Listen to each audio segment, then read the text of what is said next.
Okay, hey everybody on YouTube, everybody here on Discord. I am joined here by Katheryn Gladys Drake. How are you doing tonight, sir? This afternoon, Katheryn? I'm doing good. Thanks, Pierce. How are you doing? Doing pretty good. Work. Excited to have a little chat with you. Yeah, me too. Thanks for having me. I really appreciate it. Yeah, no problem at all. So I thought today we could talk about Spectrum Street Epistemology as one of the topics, and how that relates to, well, all of our interactions. Honestly, well, maybe not all of our interactions. I guess Spectrum is very specific to group conversations and is a very specific method, but I thought maybe we could talk about it as a very specific method, and then perhaps just talk about communication in general, and specifically how we can talk about difficult issues, especially transgender issues. hmm Yeah, well, one thing I really like about Spectrum Street Epistemology is that um, you're dealing with people from all walks of life. It isn't just professors and academics. It could be anyone, a regular schlub like me, a university dropout. Um, and I think it helps promote critical thinking and like reasoning, rational thought, questioning, including questioning your own thoughts and seeing, is that, could I move a little bit this way? Could I move a little bit that way? Do I understand what the other side is thinking? Maybe they have some good points. I love that. I love that sort of, um, I, I think Peter Boghossian, is that how you say his name? Peter Boghossian? I think so. I just think that this method that he's come up with is so fantastic to help engage the general public and use experiential education through actually going through the exercise to practice this sort of discourse. And I hope that it also brings people together in the sense that just because you disagree with someone, you can't be friends with them. Like we're kind of in a world right now where it's like if you don't think the exact same thing, you don't talk to each other sometimes, or people will cut friends out, cut family out. And I think it'd be so nice if people could say, "Hey, it's to disagree, to disagree, and we can still be friends." Yeah, I like that. I like that a lot. I think Peter and probably Reed as well. I think they do street epistemology in a little bit. Actually, maybe not a little bit. That's an understatement. They do it in a way that's significantly different from the approach that I like to take. Not to say that their approach is less effective or not as good. Although I do like my method better just because, well, it's mine, right? It wouldn't be my method if my approach, I guess you could say. But anyway, I listened to both Here's of the. Go ahead. kind of the fun of it too, is that you get to kind of put your own spin on it. Like it's not necessarily rigid. It's not like you have to do this. You get to kind of make it your own, Pierce. So I think that's fantastic that you did that. Yes. Yeah. Yeah. Absolutely.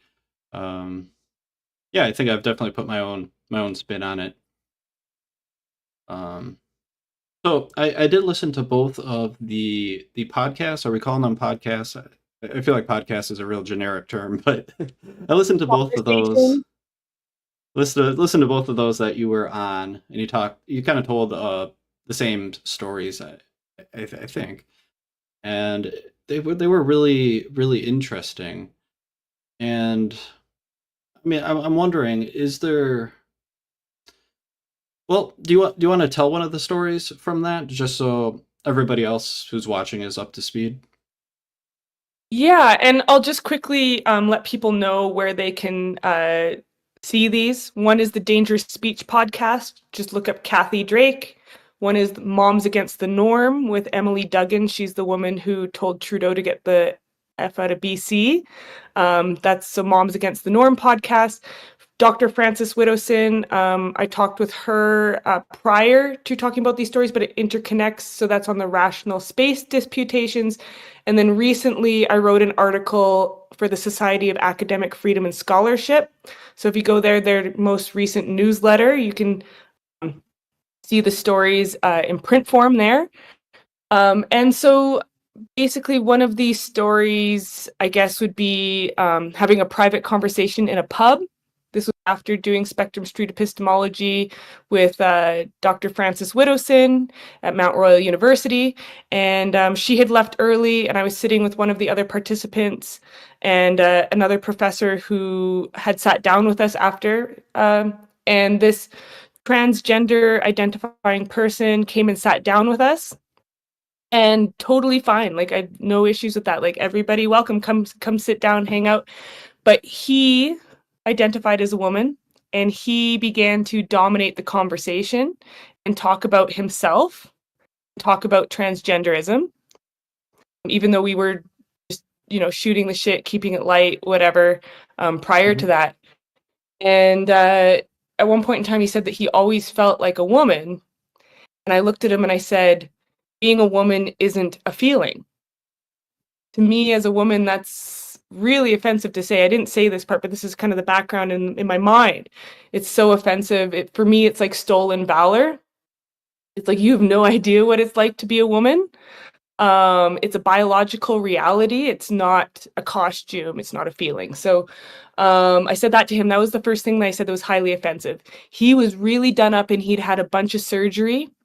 And so it was really over the top. So even that sort of caricature of a woman can be offensive. I believe in free speech and free expression. So I don't think that anything like that should ever be outlawed. But I would also have the right, the answer to speech or expression that you don't like is not to censor it, or to threaten violence or use coercion, but to use more speech, more expression. So I would express, that I don't appreciate it, right? Unless it's being done as a joke.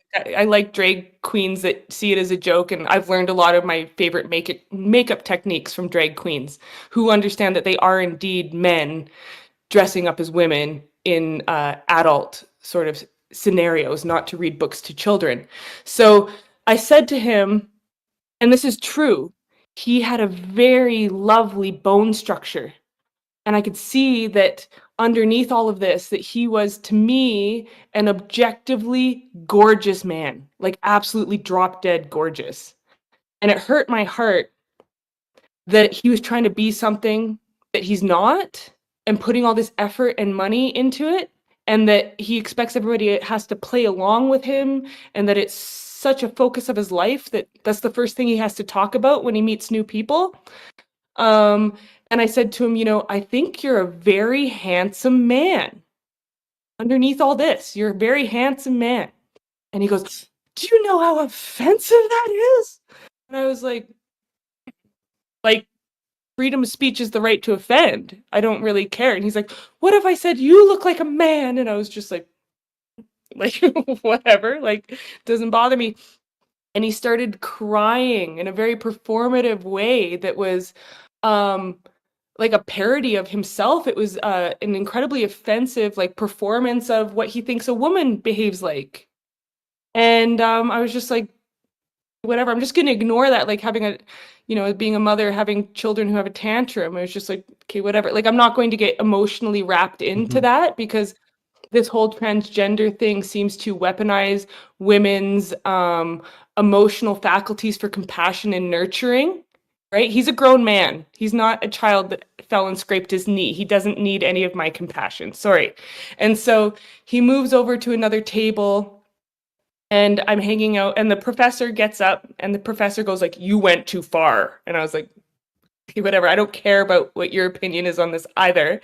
So, and then the other man I'm sitting with is like, oh my God, I can't believe he said that. So I'm being, as a woman, a strong, outspoken woman, I'm being silenced by three men, and they don't see the irony in that. That's very interesting. So I'm just like, okay, that's an interesting mental note.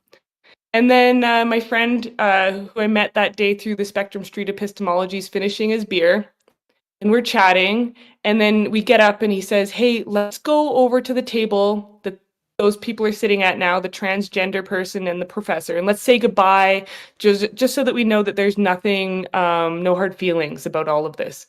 And my legal brain starts going and thinking like, okay, this is going to bite me in the ass, which it did. I'll get to that in just a moment.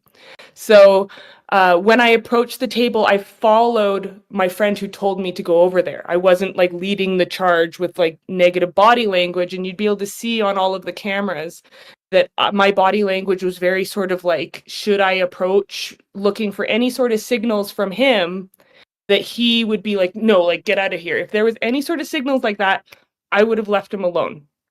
Right? Like I'm not here to try and harass or try and make anyone feel unsafe or anything like that. That's not what I want to do.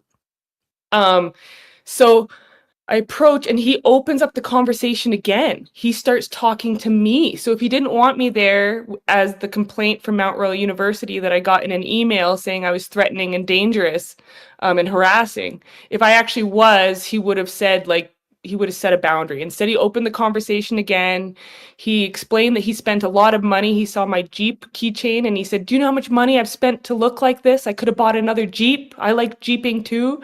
He told me that he can't find a woman in the gym to spar with. I told him, I said, I have a black belt. I'm happy to train with you. I've trained with other men. I don't have any problem sparring with men.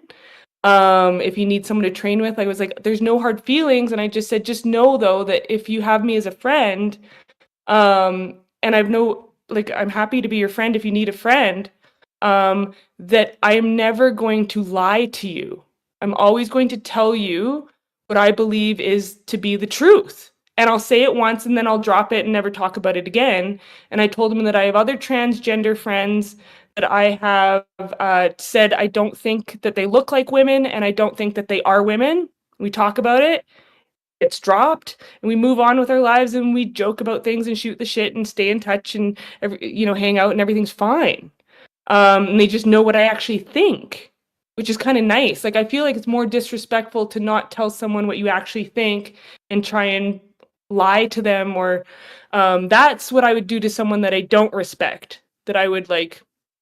Anyways, so then he started talking about how he deserves to be in the women's washroom. And he said that he protects women in the women's washroom from transgender women, as he calls them. I don't even like using that term, who don't pass. So he thinks that if you do not try hard enough, you don't deserve to be in the women's washroom as a man. And that he then feels as though he was virtue signaling to me by saying that he would kick those men who don't pass out of the women's washroom. And I said, I disagree that any transgender biological males should be in the women's washroom, but we'll leave it at that and goodbye. And then a short while later, I got an email from the university combined with a social media post. So they started to scan my personal social media page.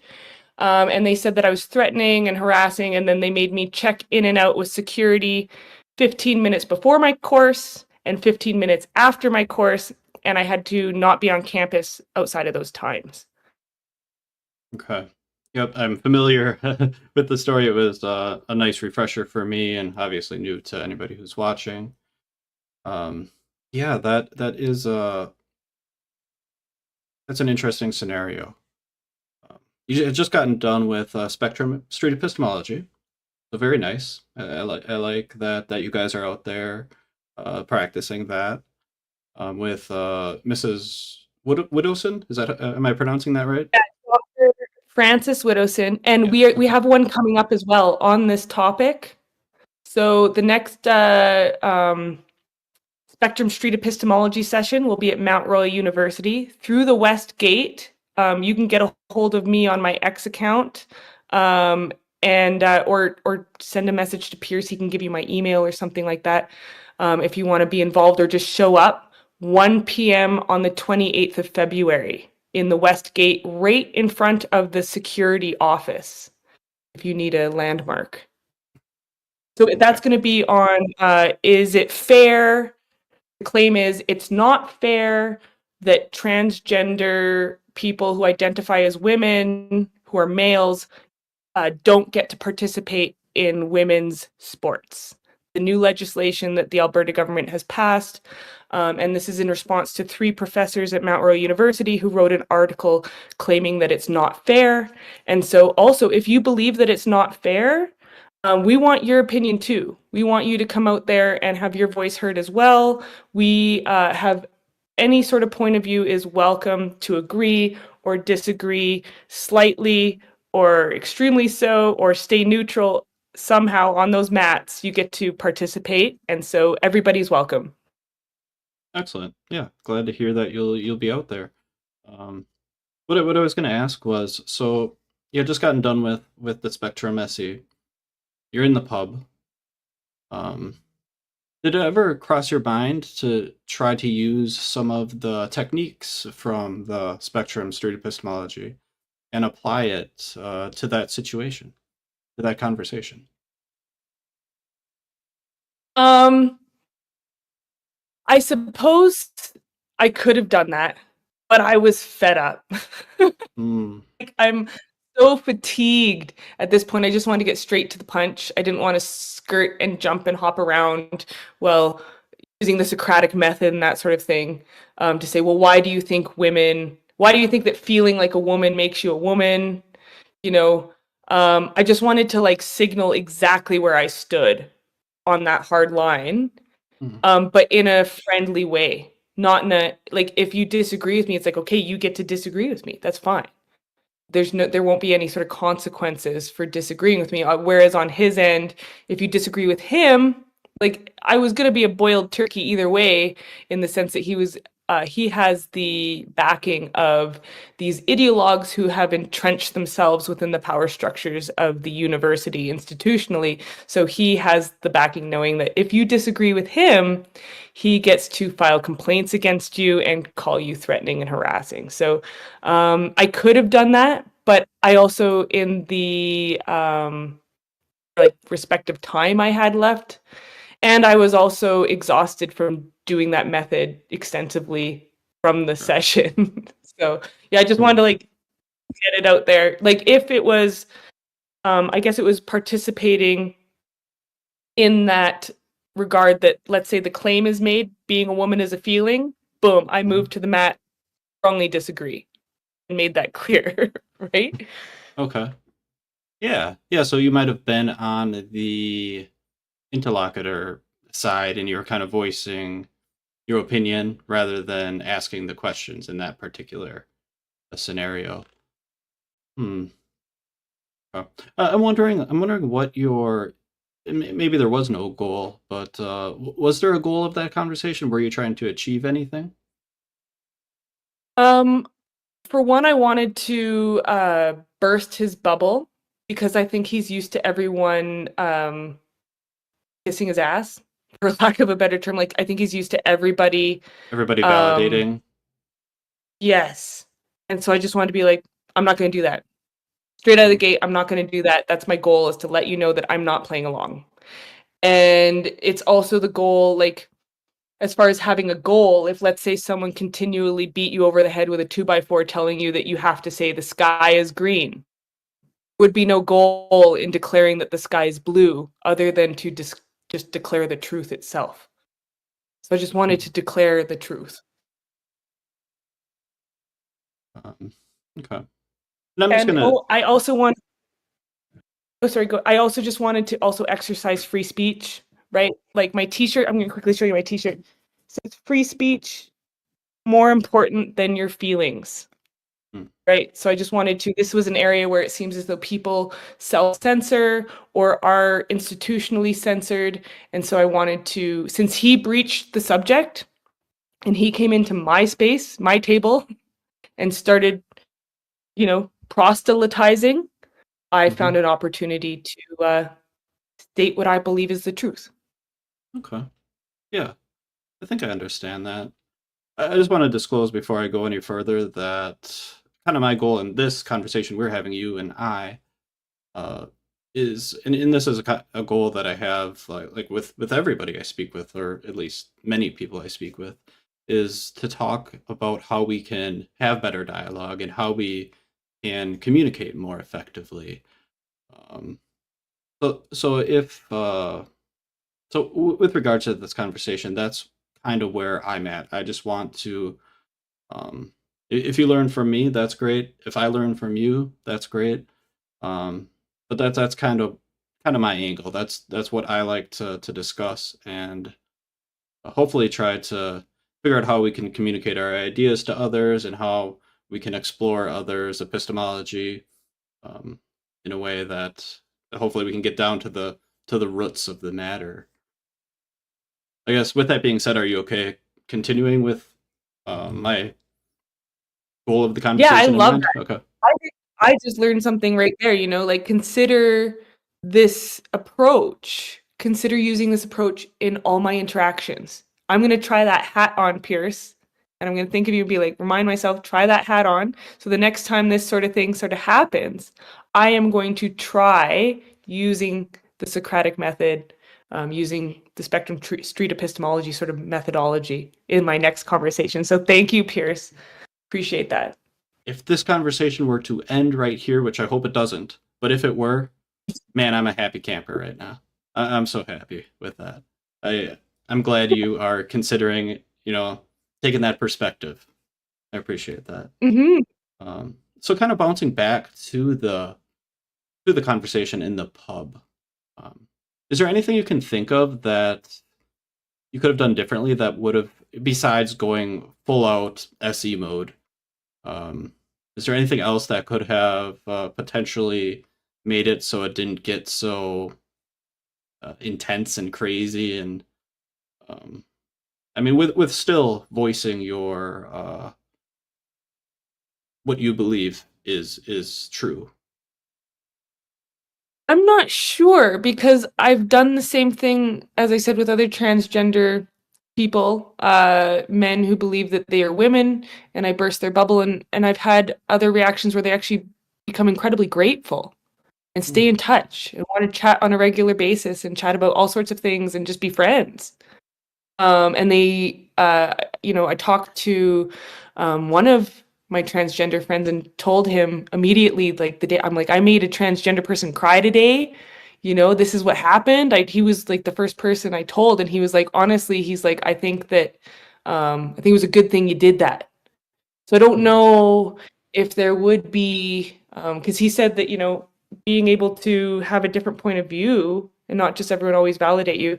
I don't know. Like, I didn't say anything, I didn't say it in like a mean way. Like, I didn't say, like, I think you're mentally challenged because you don't get with reality and I'm right and you're wrong. I was kind of like, being a woman is not a feeling. Like, I kind of went into this kind of like kindergarten teacher style tone and tried to just do my best to be very respectful and if you need someone to go to the gym with you, like I will go to the gym with you because he's like, I can't find a woman who will spar with me at the gym, Mhm. and I'm like, I'll do that. I'll hold the punching bag for you.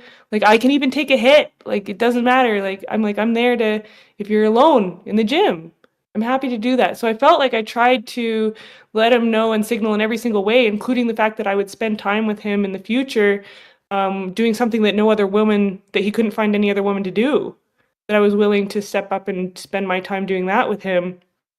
I don't know what I really could do, like other than like skip around it for as long as you want. Eventually, when you hit that wall, it's gonna be there. You know what I mean? Eventually, Mhm. when push comes to shove, where it's like, okay, like I don't think you're a woman. Like it's Yeah, gonna get there eventually.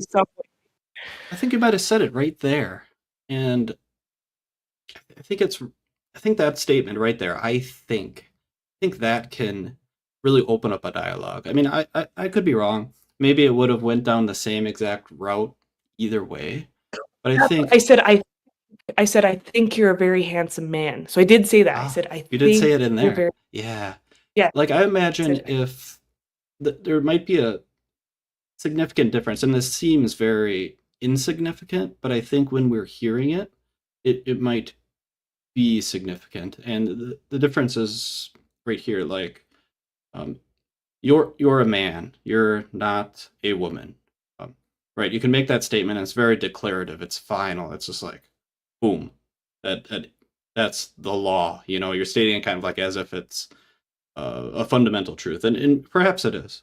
Perhaps it is. But I think adding the two words in front of that, I think, or I believe, or I am confident that this is the case, blah, blah, blah. I think that is really important because it communicates a little bit of humility. It communicates that this is what I believe, and it might even be something that you strongly believe, like really strongly. And I think it could communicate that. But it leaves the door open just a crack. It leaves a little bit of humility where it's like, maybe I could be wrong, or something along those lines, like, or maybe it's like that crack in the door is maybe we're using terminology different, or it just leaves that door open for them to be like, okay, this person isn't making a completely 100% declarative statement. They potentially could change their mind. They have a little bit of humility. I know it seems really insignificant. It's just these two little words. What are your thoughts on it? Yes, I agree because I think that there's always the case that there's a deeper truth. Maybe there's something I'm not picking up that's right. Like my nervous system can only pick up so many signals, and I don't know if you're familiar with Robert Anton Wilson, but he talks about like reality tunnels and how we kind of get hypnotized into our own reality tunnels with the language that we use. So even if, let's say, there's something that is like, okay, this is the truth. When the rain rains, the sidewalk gets wet. Well, I could say, I think the sidewalk gets wet when it rains, and people would be like, yeah, you can't argue with that. That's the truth. But you might have some nerd lovely nerd who comes up and says, actually, the molecules aren't really touching. There's a layer of electromagnetic, and the sidewalk is not actually wet. And you'd be like, oh, wow, more information. What if I said that to someone and it turns out that she really was a woman because she had gone through male hormone replacement therapy and she was detransitioning? And I didn't get that information. Maybe there's something I'm missing. So who knows? I like being open to the idea. I have strong leanings, but I do try and remain agnostic on a lot of things, right? So I am open to that's why I try and use words of like perhaps or most likely or there's a high potential or I think, I believe, those sorts of things. And so I do believe that being a woman is not a feeling, it's a biological reality. I think that might have gone a long way. I mean, maybe it wouldn't have changed anything in the end, but I Well, it depends think on it who might you're have. dealing with. Like It if they're does. It reasonable, does. sometimes a lot of the time, it seems like transgenderism possibly can be an extension of severe narcissism, not in all cases, where they're incredibly self-obsessed. They're the type of people that will spend hours looking in the mirror. They always have to be over the top dressed. They always have to be the center of attention. And so they might not even, they're the type of people where if you are talking to them, they're already thinking about what they want to say. They're never actually really listening. They're not the type of, so if you're not dealing with a reasonable person, you could try and walk on all the eggshells you want to, and it's not going to go anywhere. So who knows? Yeah. Yeah, I'm not a fan of walking on eggshells. Usually I use, what do I use? What term do I use? Sugarcoat. I'm not a big fan of sugarcoating. I think that's a very useless thing to do because I think it communicates very little, right? It's like you're trying to make a statement, you're trying to communicate something to someone, but if you water it down so much to the point where it isn't what you actually want to communicate, it's kind of a pointless statement. Um, so I think using these words like I think or I believe, I'm confident that, right? Um, I think you have to use those appropriately. You have to be honest and use them appropriately. Probably avoid declarative statements unless it's an actual thing that you want to declare. You're absolute certain, right? Or everybody's certain, or something like that. But yeah. Hmm. Well, in this case, though, there is like a consequence where, as a woman, if I do not have a hard line, then it opens up the door to having men in my spaces. So as Hmm. someone who actually has to suffer from, you know, validating something that isn't real, like, I don't want men in my spaces. So for me, it's like, this is one of the areas that I do tend to take a hard line and Hmm. draw that line Yeah. in the sand sort of thing. Same with, like, men in female sports. And so these very, like, polarizing issues, they are something that I think we do have to put in extra effort when we get emotional and we have severe bias to try and work extra hard at trying to utilize these methods for having hard conversations, street epistemology, the Socratic method. And I have to work harder on that because I get emotional. And when we get emotional, we become irrational. So, Hmm. Hmm. Yeah, I mean, I think there's absolutely truth to that. Yeah, absolutely. Like, I think emotions can lead us to false conclusions, definitely. Hmm. even When you do irrational get, behavior. but Yeah, just or even irrational behavior. It might not be a false conclusion, but if you become too irrational, then you could, end up making a fool of. I don't know, something. You could do something that maybe you regret later on. You might Mhm. not be as measured when you're being irrational. You might do irrational behavior, even if your conclusion is rational. So just being aware of that, and that could be positive emotions too. Like anytime, the reference I'm making here, I'm referencing a book where I learned these things. It's Robert Greene, um, and Robert Greene. It was the something about human nature, middle of it. Sorry, I forget the title at the moment, but yeah, he talks about, like, if let's say you win the lottery, or let's say something really bad happens, you just get a car crash. Just keep an eye on yourself to make sure that you don't do anything stupid in that time period. But same goes, I think, if in Spectrum Street Epistemology, if there's a topic that we're particularly emotional about, in order to try and maintain that measure, we need to just kind of watch ourselves, maybe. Hmm. Okay. Yeah, I think another example might be, and if this isn't what you're saying, just let me know. Like, you might be in some sort of dialogue, and someone might say something that you are emotional about, you're angry about, for example, and you might have the urge to start, screaming, yelling, telling them off, swearing at them, whatever. And that Hmm. might maybe your goal in that conversation, or at least originally, was to change their mind. Maybe you were trying to change their mind on something, and getting emotional to the point where you're yelling, swearing, screaming, who knows, maybe even physical, right? Hmm. That's probably not going to accomplish your goal. I would imagine that's not a very good method to change their mind. So in that way, yeah, you'd want to keep your goal in mind and not let your emotions change that goal from, like, maybe it's changing their mind to destroying them or making them feel bad, or defeating them, whatever it might be.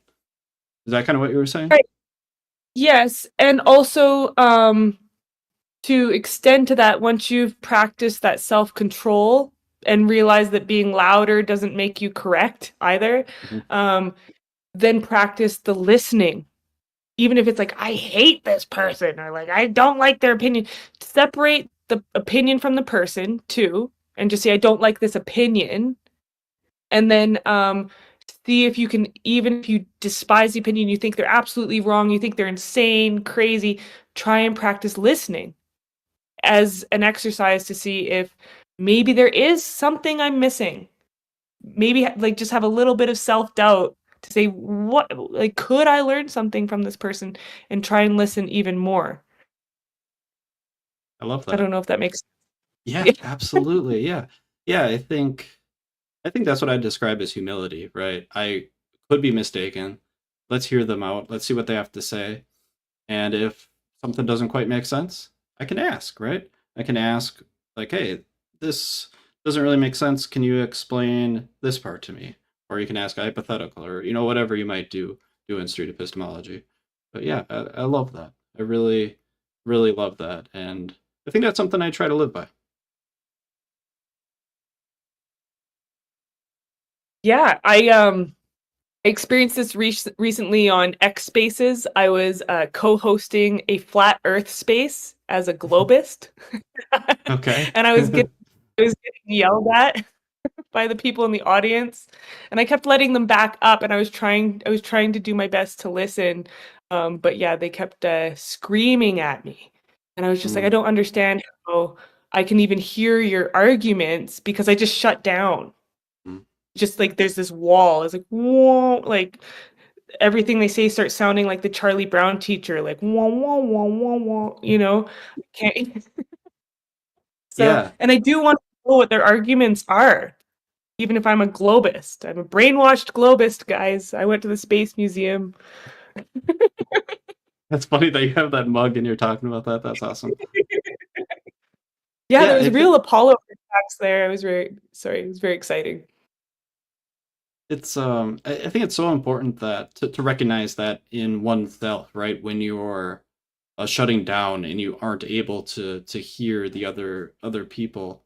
And I also think it's equally as important to be able to recognize when you're on the other side and you're doing that to the other people, right? Because I think we all generally want our message to be heard. We want our arguments to be heard. We want our stances to be heard. Generally, we don't want them to go into the void and never be heard. We want people to understand us. We want people to understand what we're saying. So recognizing when we're speaking with people and they're getting that warrant, right? I think that's so important. And if on both ends, like if we can work on ourselves and being able to hear others better, and if we can work on trying to communicate better where we don't put someone where they're not actually hearing us, like that could be a world of change, I think. I think that would be great for the world. Yeah, I was really hoping to hear their arguments, and I was really hoping that they would be able to calm down and stop yelling at me because I was interested. It's like, well, what if we didn't go to the moon? What if the Earth? Like, I want to hear your arguments, and then when I would try and give my arguments, they'd just yell over me, talk over me. It didn't seem like they were open to hearing an alternative point of view. And so that's the hard part is that it has to be a dance. It has to be both people have to be willing, consenting. And that's the thing too, I guess you could get into consent. Enthusiastic consent is the person that you're talking to enthusiastically consenting to being bombarded with what you're saying, like picking up on their body language, or are they responding, or are they shutting down? And can you alter how you're talking to them to see if you can get them to open up again? And maybe one of the best ways to get someone to open up is to ask questions and get them talking.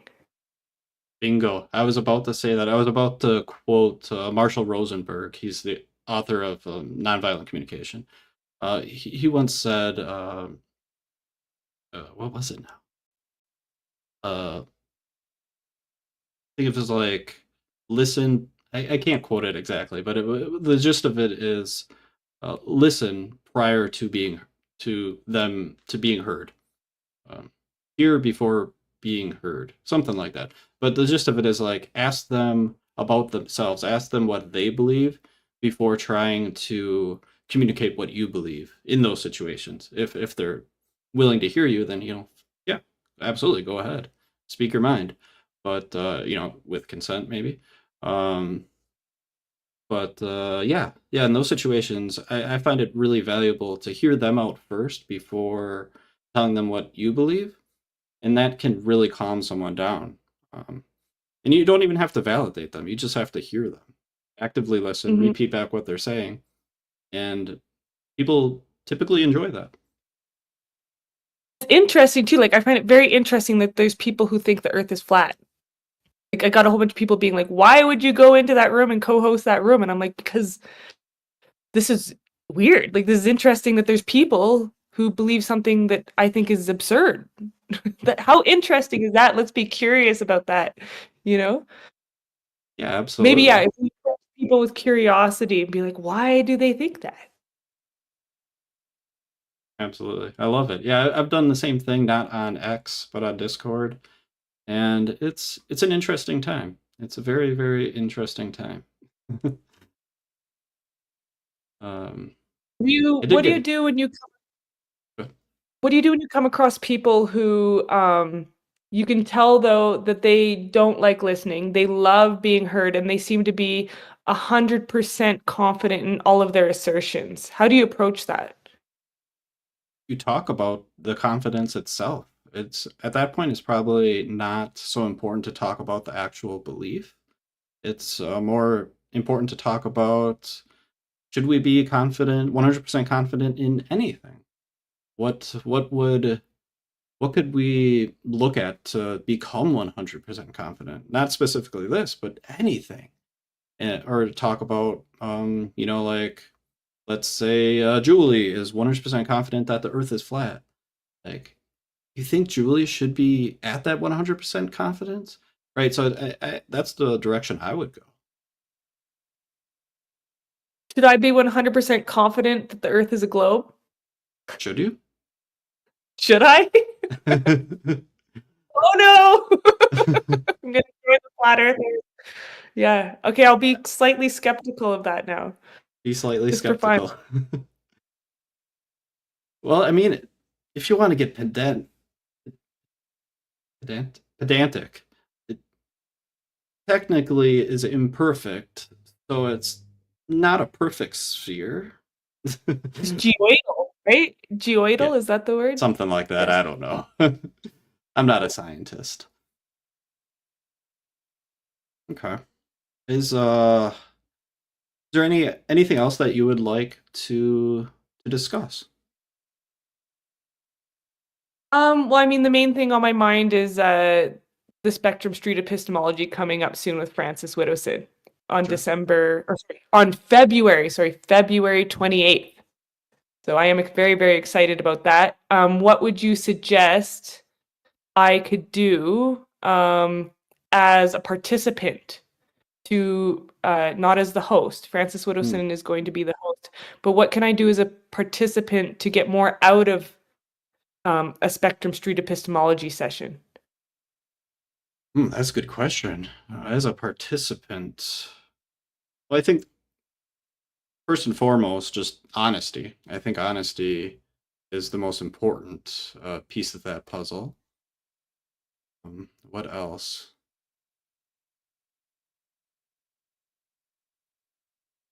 Yeah, I mean, I guess listen to the questions really carefully and answer them to the best of your ability. Sometimes when people are asked questions, um, they accidentally answer a question they weren't asked, and that's human nature. Mhm. It happens. But I guess try to avoid doing that. That would make it much easier on Francis. We're Um, gonna bring little whiteboards for the participants to be able to. So if I can get someone behind the camera, then I'll be able to participate. But yeah, I think that'll hopefully help that people can kind of write down questions, and then we're gonna have a larger whiteboard that we can write key sort of things on to kind of keep mm, people on track. Because while the other person's talking, you completely forget where the original seed was that you're trying to extrapolate on. mm. Yeah, it is with multiple people. It's difficult. Um, I mean, I love the group conversations, don't get me wrong. I've had quite a few of them on some college campuses. I would almost suggest, like, try a couple one-on-ones. I think you can get deeper, right? I mean, Francis and I talked about this, it must have been at least a month ago at this point. We talked about how, like, with Spectrum and versus like regular vanilla street epistemology, like you can't quite there's not that one-on-one focus, so you can't go down that trail as far because there's so many different people, right? Limited time. Um, so I guess I might suggest just trying a few one-on-ones. If that's possible. It's Are you familiar with just like regular street epistemology? I would assume so. My familiarity is basically what I've been doing with Francis. I should actually maybe do some more research and digging and watching other sessions. Sure. Well, I'm gonna self-promote and say watch mine because mine are the best. But there's plenty of other people out there that are doing it. I will definitely watch yours, Pierce.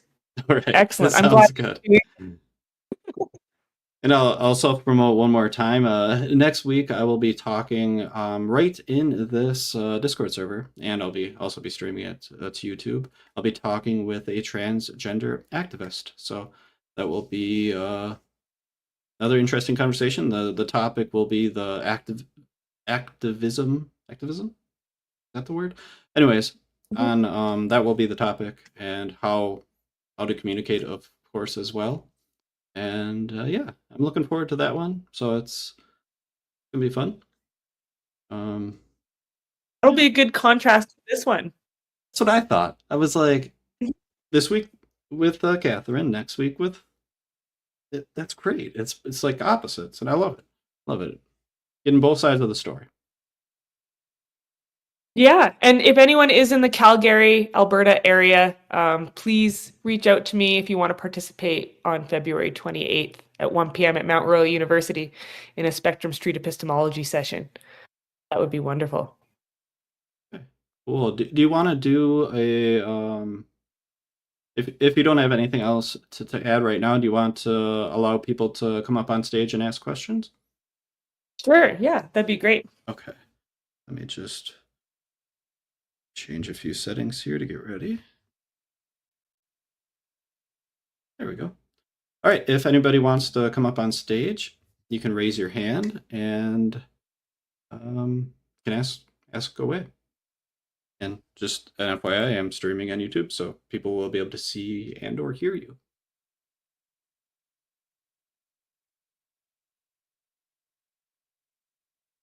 And if anybody is watching on YouTube, you do have to join the Discord for that to be possible. And it's on the main stage in what is the server called? The Communication Collective, and that is in the description. Looks like we have a taker.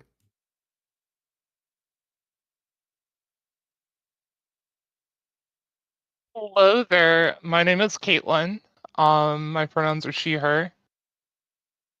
Hi, Caitlin. My Hello. My question for you is, you said you're unwilling or against trans people being in women's spaces.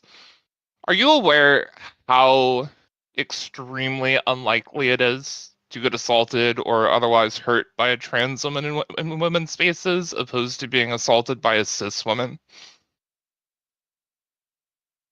It also has to do with privacy and dignity. Okay, they're just using the bathroom. The comparison being, do you know how overwhelmingly more likely it is for a trans woman to be assaulted if forced to use a men's space? Comparable. Maybe that's personally not my problem. Oh, it's not your Maybe problem. Okay. no, and also as far as the threat to physical violence, the fact that you've brought that up and mentioned it, women are biologically weaker than men, and so you can So are tell trans a man women. as a man, like man, whether he believes he's a woman or not, you can tell by the shoulders to the head ratio Oh, if they're the man structure or doesn't woman. matter. There, after you've gone on HRT for a significant period of time, your muscular structure becomes that of a cis woman. Studies have been done on this. The scientific evidence is fairly conclusive. Okay, I disagree. I disagree because there's other scientific studies as well that don't say that. But regardless, that wasn't my point. My point is that as a woman, there's subconscious, unconscious, and conscious feelings of fear when you see that ratio, skeletal structure of the head to shoulders, that there is a threat of possible physical dominance and violence. Don't care And about your feelings. I don't want to have to share space with a biological man. Okay, Period. but facts don't care about your feelings. So The fact I'm is that I don't. So yeah, sorry. Go ahead, Pierce. I'm going to step in here. So what I'm hearing is that Caitlin, I think you had thought that Katheryn's main concern was safety, and it sounds like that might not be the main need that she is trying to fulfilled by her stance. So it sounds like it's Problem something else. the problem being, if her concern is not her safety, eh, why is she referencing this sort of primal fear against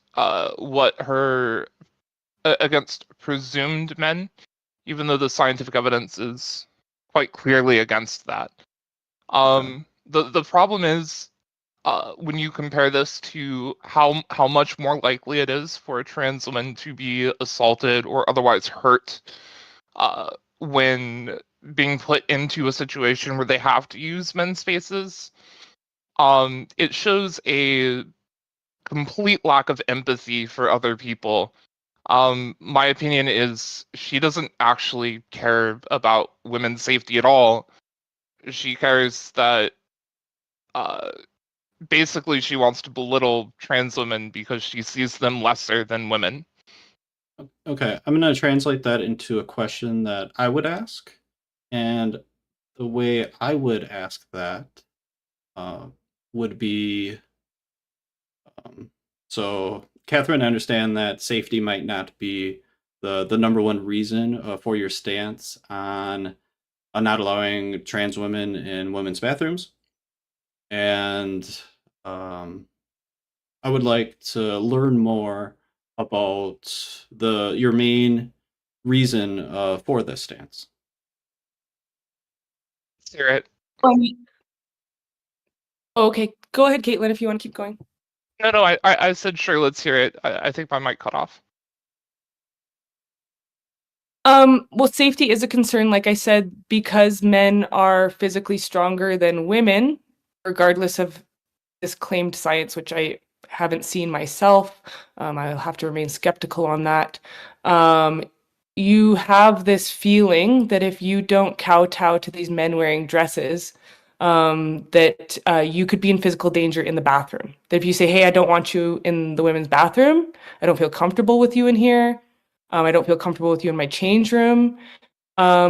There are single-sex bathrooms that you can go to. There's wheelchair bathrooms. There's other things. You're going to have to figure that out on your own. I don't have to. It seems as though he is trying to create some sort of emotional. It seems as though he's trying to create some sort of Do not emotional. call me a he. It seems as though he is trying Do to not create. call me a he. I can say whatever I want. I have free speech. So it seems I'm as though going to he's. keep interrupting you every time you call me a he. It seems as though he wants to create some Do sort of not call emotion. me a he. Some sort of emotional. What's the word? Like emotional hijacking, to say that it's not actually based on, facts of, okay, women don't want you in the space. Period. That's a fact. We don't even have to explain ourselves as to why. You're not entitled to be in our spaces.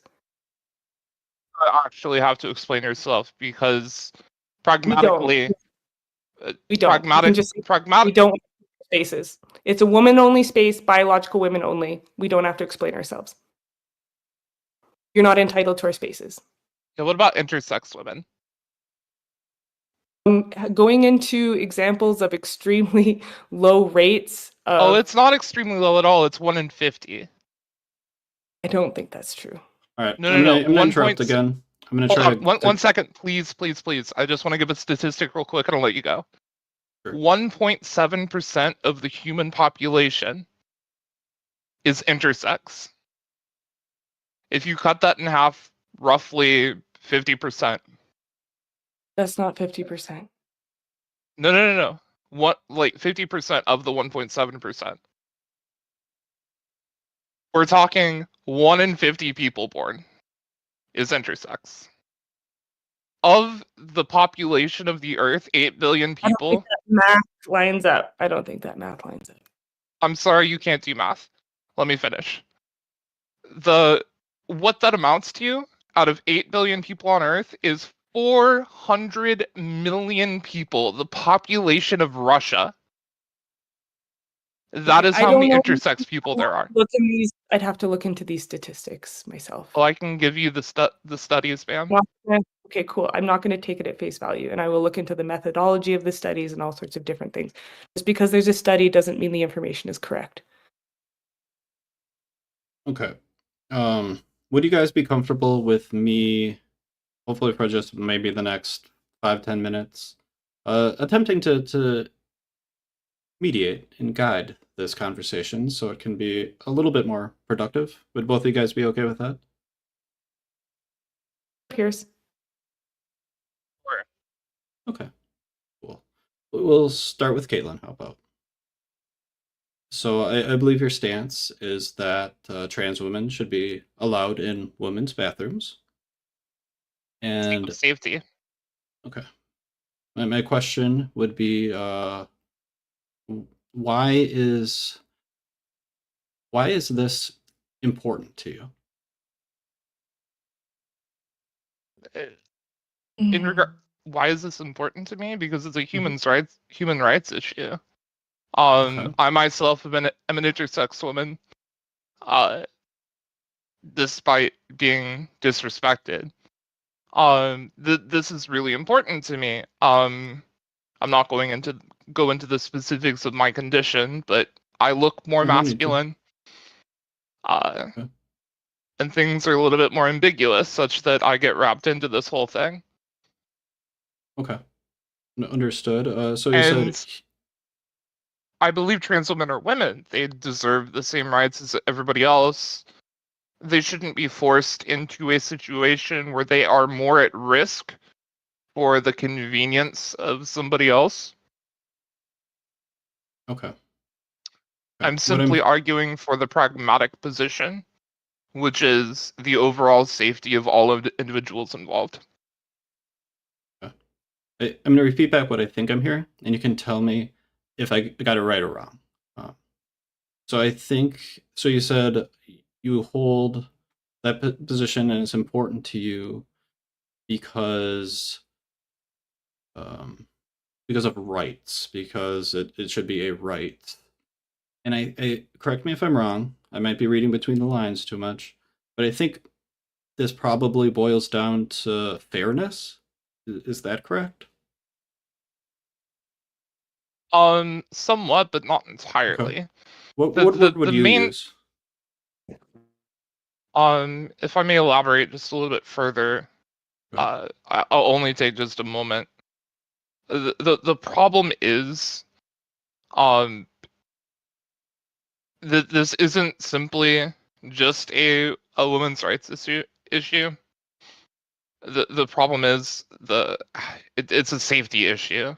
People shouldn't be forced into situations where they are dramatically less safe I agree with that. for the perceived fear of another group.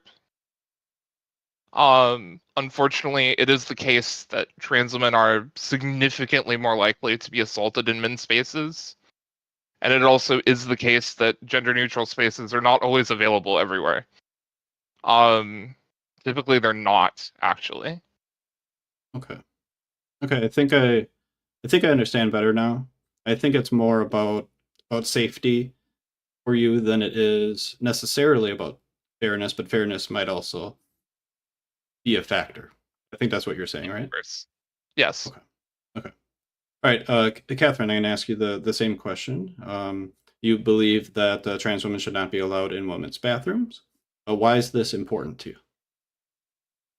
Well, for one, I think that it's not about safety. I think these trans people use that as an excuse because I think it's more about having power and control over women. I think it's misogyny.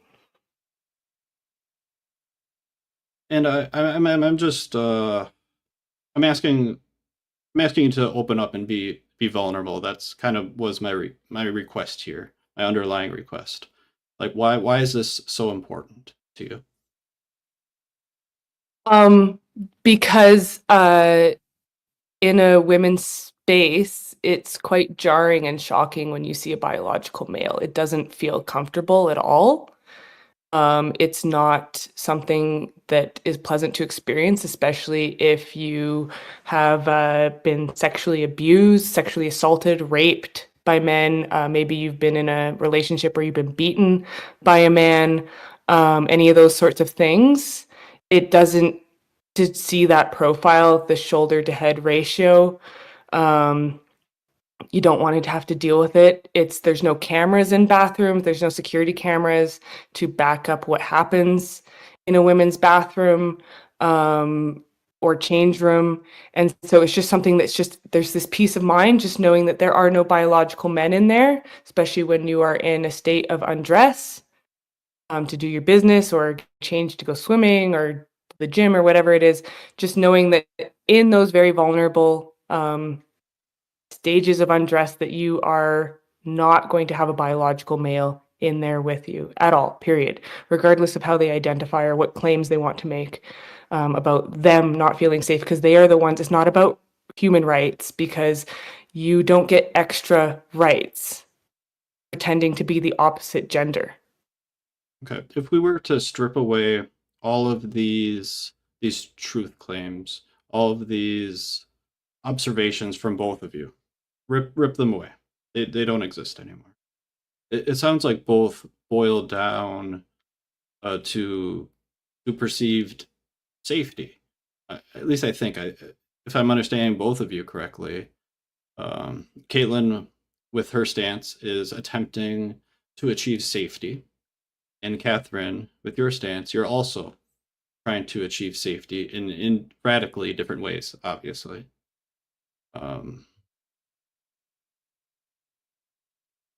I feel like, again, the emotional weaponization of safety to then impose on women and feel entitled to women's spaces. It feels like a manipulation tactic more than something out of good faith. Do you think that Caitlin, I mean, I'm not saying either one of you is right or wrong right now. That's not what I'm saying. But could you envision Caitlin thinking the same about your stance from their perspective?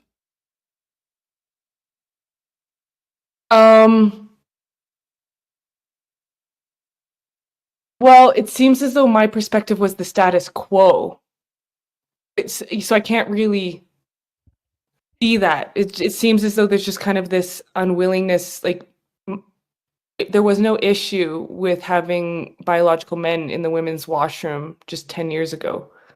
Like, it wasn't a thing. Can I respond to that, please? I'd like to try and get a thought out. I'd like to try and maybe just think in real time. I've lost my thoughts. Fine, go ahead, Caitlin. Yeah, so it was the status quo not so long ago to not have gay people around, or to not have left-handed people around, or to not have black people sharing white spaces. Just because it's the status quo doesn't mean it's right. It doesn't mean that's a rational thought. So I think that, like, instead of saying this is about safety, perhaps it could also be about the perception of safety, because there is a difference between being actually unsafe and not feeling safe. You cannot feel safe even if you are technically safe. So for me, it is about the fact that there's security in knowing that there's no biological men, and with the idea that there could be a biological man, regardless of how he's dressed or identified as, or regardless of surgeries or hormones, that breaches that security. So if you saw the security as like a ball that is has a bladder that's intact, one pinprick to that bladder and that ball is no longer useful. Does that make sense? You'll actively admit that this is not about objective safety. This is about perceived safety. No, I'm saying that the risk of the actual lack of safety, right? That perceived safety, the lack of that also means that there's a higher risk to also a breach of actual safety as well. But I did want to just bring it focus that just because someone claims that they don't feel safe doesn't mean that they actually are not safe, right? So a male claiming that he doesn't feel safe going into men's washrooms because he dresses like a woman doesn't mean that he actually isn't safe doing so. I would think We that the have women, statistics on that, I think actually. the women, okay, I don't know if, like, are we able to not interrupt? I let you talk and I just let you talk, Caitlin. When you're preaching falsehoods, I'm going to No, interrupt you because we have statistics on the violence rates against trans people and regard, cis people and their comparison. I don't think that you get to interrupt me because you believe that I'm preaching falsehoods. You could wait until I'm done and then you could have your piece. Our moderator's not speaking of, so No, I don't think, I think that's because he's letting me finish my thoughts and then you can unpack those thoughts and you can debunk them or whatever if you want to do that. What I think might be useful in this situation, if you guys want to continue, I don't know if you guys want to, but assuming that you guys do, it might be wise to try it. Hopefully, you guys were listening to each other, and practice some active listening and repeat back what you thought the other person said, and then the other person can say, "Yeah, you got it right," or "No, you misunderstood. That's not actually what I intended to communicate." Um, Whoever wants to start, perhaps that if you guys want to do that. sure, I can start. Uh, Basically, her position is because biological women have typically had exclusive access to these spaces, and because of a perceived safety threat from quote unquote biological men entering these spaces, that they should not be allowed to, because that perceived safety bubble being having a needle put through it reduces their overall safety, even though she has no evidence of this.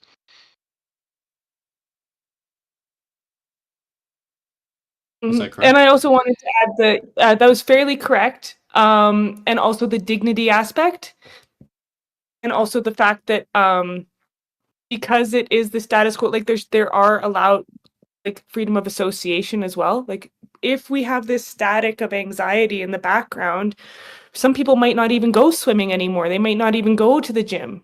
It's going to impede on our abilities to live our lives freely as women. Okay. And are you able to repeat back Caitlin's position? So I believe Caitlin thinks that if men who believe that they are women go into men's washrooms, that those men are at a higher risk of violence, to be assaulted, injured by biological men, then women would be having biological men who believe they are women in their spaces. So if you were to do the pros and cons, there's less, he believes that there's less violence Do happening to not call me a women. he. There's less women being injured by men in their washrooms who believe they are women than there are men who are believe they are women who are being injured in men's washrooms. There's more of those being injured. So therefore, if you were to take the scales and try and weigh it overall, then you'd say, sorry, you don't get to have your women's only spaces, and because it's for the greater good of overall assaults that are happening statistically. Was that spot on, Caitlin, or would you correct anything? There are problems. The main issue is the erasure of a statistical category here. There is a categoric difference between a trans woman using the women's restroom and a biological man. The demographics are different. We're not talking about some big hulking burly dude entering the women's restroom or entering a men's restroom. We're talking about people who've been on hormones for multiple years, who have socially transitioned, who usually just look like regular ass women. It would be akin to like Moonsnail herself walking into the men's room and what her risk of being assaulted would be in that case.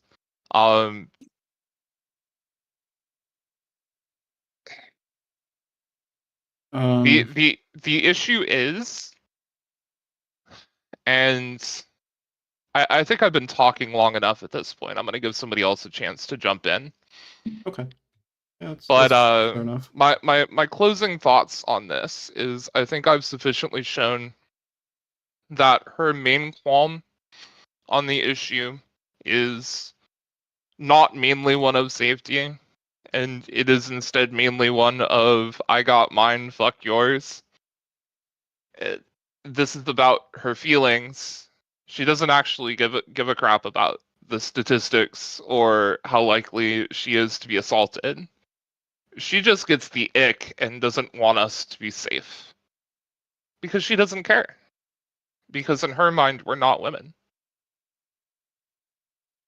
Thank you. That's all for me. Here's as far as that last statement, it does feel like emotional manipulation. It feels like emotional blackmail. It's like, you don't care, you don't want us to be safe. I don't want anyone to be assaulted. No one should be assaulting anyone. But it just seems like emotional manipulation. Yeah, I think And when so I just know, like, as far as thinking that it'd be the same as me going into a men's washroom, no, like, we can tell. I'm sorry, like, that's just delusional. I think what hits hard about when other people um, and this can go both ways. Okay, this can be any person describing any other person. When we tell the other person what they're feeling and why they feel it or why they think something or why they think it, um, and that doesn't resonate with what we what we actually think or feel, that can be really frustrating and um, perhaps it's manipulation. I'm not sure. I don't particularly like that word. It's a weird word, but yeah, I don't like that when other people do that to me. So I would understand why you would be upset when someone says it. When anyone would be upset if someone said that. Um, Thanks. do you have more time, or do you have to get going real quick? I want to I be got lots of respectful. time. You got I lots of got time? lots of time. Okay. If you don't mind, can I just, like, refill my cup here for one moment? Yep, absolutely. I'll work on getting someone up on stage while you do that. All right. I have no idea who was next. Um, maybe Leaf. I know Leaf was Leaf. Okay, somebody's saying Leaf, so we're gonna go with Leaf. And I hope for these interactions to be as productive and non-confrontational as possible. I thought Rohan was next, but I could be wrong. You should be able to see a list of like the order if you're when you're a moderator. Yeah, I can, but I'm also streaming, so that's gonna screw up my window, Okay. I think. No, Yeah, that's it kind okay. of does. Yep. Rohan was next, so I don't mind being put back down. I think it was Okay. Rohan, then me, then Old Soul, or maybe Dax. I'm not sure after that. I just know Rohan was next. Rohan, do you mind if I go first? Just say in the chat.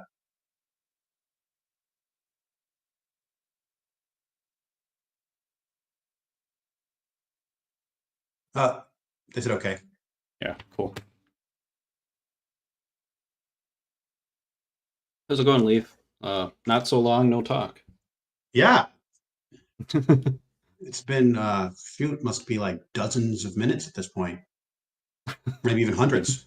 No, I meant from the event. Yesterday, I Like, know. yeah. We talked like yeah.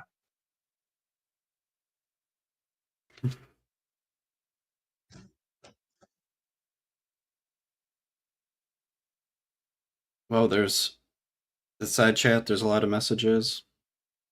On YouTube, there's a lot of comments. Oh, and I've read almost none.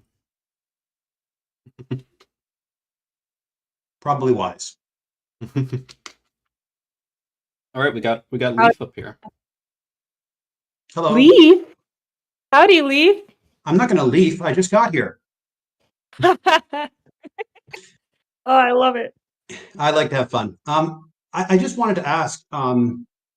So you're saying, and correct me if I'm wrong, that the reason that you think a trans woman shouldn't be allowed in a woman's washroom is because you feel uncomfortable, or because you have you think that there's a increased risk of assault, or there's an increased risk of assault. All of those reasons, and the fact that women's only spaces, we also shouldn't have to explain ourselves. It feels like misogyny. It feels like men controlling women again. So I guess you could come at it from a feminist perspective, that I just would like to be able to have myself and my daughter, when we're changing to go swimming or whatever, or if we're in a bathroom, not have a man there seeing us in a state of undressed, or not even being in a stall in a state of undressed. It is very uncomfortable for very many reasons. I would say, as I'm thinking about it, I'm getting a physiological response, very similar to the physiological response when I start thinking about past situations where I've been sexually assaulted. It's like this sick, like your stomach starts turning, my throat starts to close up a bit. It's a very, very horrible feeling. And I know I'm not the only woman that I think that there is like just this basic. So if you could imagine being in the caveman days, okay? And you're with your little one and you're picking berries and your men are off on a hunting trip. And all of a sudden you see a bipedal humanoid approaching. One of the first things you're going to think from far away, you can recognize from far away the head to shoulder ratio, and you're going to think man or woman. As soon as you see a lone man walking towards you with your little one, you're going to automatically have this basis. I think it's hundreds of thousands of years old. And we're being told to override this. We're being told that just because a man puts on a dress, all of a sudden he's entitled to our spaces. So I really don't like that.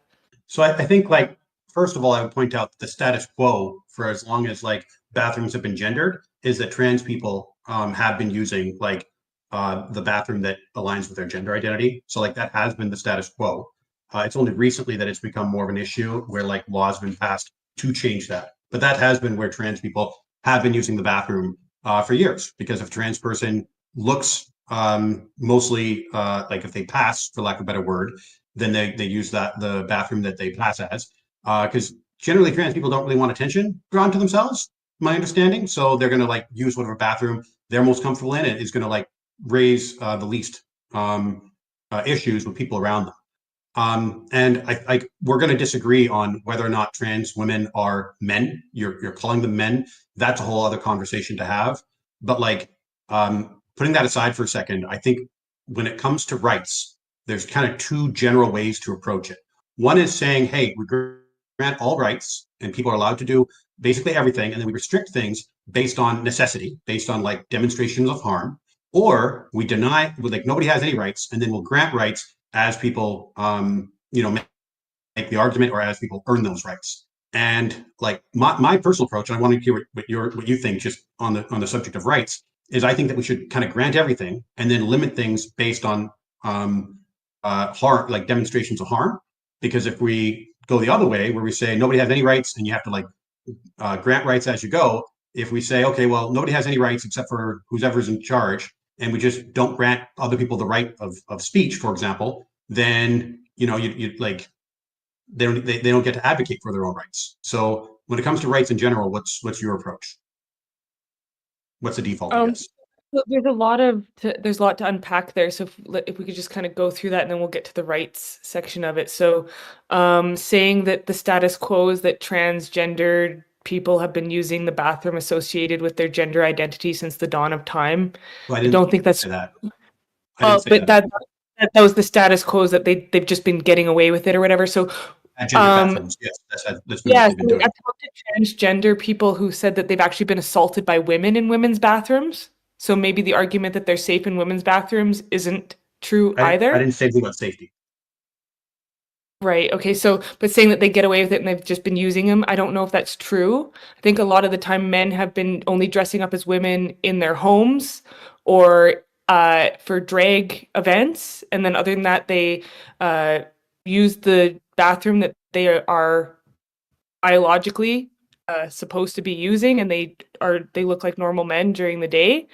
This has only been more recently that people have been claiming that it's a real identity, which is religious. You're taking something that has no evidence. It's like your essence inside of your body doesn't match up with your physical body, and then somehow I have to subscribe to that as well and I give didn't up say my that. space. Well, no, I'm saying what I know you didn't say that, but this is Right. what I believe it is. It's a Yeah, but non-physical belief system that other people can have. we just stick to what we're saying? Because I don't want to. I'm trying not to bring baggage from other conversations into this conversation. Maybe you can do the same. Because like I only said that so far historically, like if you went back in time 20 years or 50 years, someone that they wouldn't call themselves a trans person back then. They would use other terms. But if someone was like dressing as and passing as a trans woman or a trans man, what we call them now, then they would have used the bathroom that would have like been the least suspicious. And like that's just what they would have Don't done. think they were passing. Well, let's just agree to disagree on that one because I don't think they were passing. I don't think that's true. I don't I think there mean, was that some of them many. didn't pass, some of them did pass, but like, would you No, agree and I that also think that perhaps no. I think that it's women were afraid. We were afraid to say anything because if we did see that shoulder to head ratio, we didn't want to get beat up by saying, "Hey, I don't want you in my bathroom." So we're taking this battle outside of the bathroom because once you're in the bathroom in that situation, you can't do anything. You can't say anything because there's the threat that they're stronger than you. so you're saying that you don't think there's ever been a trans person 50 years ago that used the bathroom that's assigned to their gender and they weren't recognized and they weren't like clocked? No, I'm just saying that if they just got away with it, it's not because they passed, it's because the women were afraid to say anything. So you don't think there's that anyone has ever passed? Because I'll agree with you that sometimes women I would think have it's felt very uncomfortable. rare. I think it's Okay, very, very, we're, so, very so so it has happened. Okay, so we're in agreement I'm that not in the saying it has past, happened. I'm not pardon? saying but I'm saying that there is a potential probability that perhaps, yes, but I'm not saying it Okay, so has. I'm not giving certainty on that. oh, okay, cool. So you're saying that like likely statistically, given that there's like been millions of people in the past Either. living, I'm not saying pardon? likely either. I'm not You're, saying likely either. you're not saying likely it's happened once in all of history? That a man dressed up as a woman, that was the status quo. So now we're going from you saying that it was the status quo that was happening all the Great. time. I'm trying to meet you in the middle. So I'm trying to establish like would you agree that it's that it's plausible? We'll go to plausible. I've That at some never point in the past. in my personal anecdote experience, I've never not known when there's been a man in my bathroom. How do you how do you know? Like, have you checked their penises each time or the vaginas? You can see the Adam's apple, it's very easy to tell. It's But very some of them easy. don't have I Adam's don't know apples. I don't under no, they do. I don't understand why they think it's so Some of that them they do, some of them don't. you can always tell. You can always tell. Okay. So you're Yeah, I saying can that always like tell. so I can catch have them you ever every looked at like a woman, a cis woman, and thought she was a man for a second because of like maybe her haircut and she's wearing baggy clothes, and then she opens her mouth and you're like, oh, I guess she's a woman.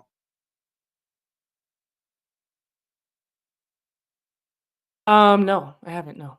Okay. I'm Um, very good at so telling whether we're they're like gonna I have to agree was to a disagree with tomboy. that, but like, I was a um, major tomboy. I was gender non-conforming, and everyone could always tell I was a woman. okay. I mean, I think the idea that there's just like it's interesting that you think you have the ability to always tell. But I think important question to me is rights. Do you want to get into that? Because like I said, we're going to disagree on like whether or not trans men are Sure, women. yeah, I think we're getting But into the weeds on these anyways. yeah, yeah, I just wanted to point out that we like that's a point that we disagree on, but I wanted to get into rights first because I think that's where we might be able to make a little more progress. I think Okay. you asked a really good question before, Leaf. You mind if I try to distill that down into the idea and try to re-ask Sure. it? Cool. Okay. So earlier, Leaf was asking about rights, and I think the essence of the question, and he can correct me if I'm wrong, if this isn't what he was asking. He was asking like how should we establish rights? And I think his question was, should we have all of these rights, like everybody gets all these rights, and the only way that that we should take them away is if there's a safety concern, like someone is being harmed, and then we'll be like, well, we'll pull the plug on that one, pull the plug on this one for some sort of safety issue. Or is it that we should deny all rights and then we grant them as we see fit? Like, which one of those theories do you appeal to? Yeah, it's basically where's the default and where's the burden of proof. So if I want to say, hey, I should have the right to drink from this water fountain, is it that I need to make the case that I should be allowed to drink from the water fountain? Or is that other people should make the case that I should not have the right to drink from this water fountain? Like, who has the burden of proof, basically? Where's the default?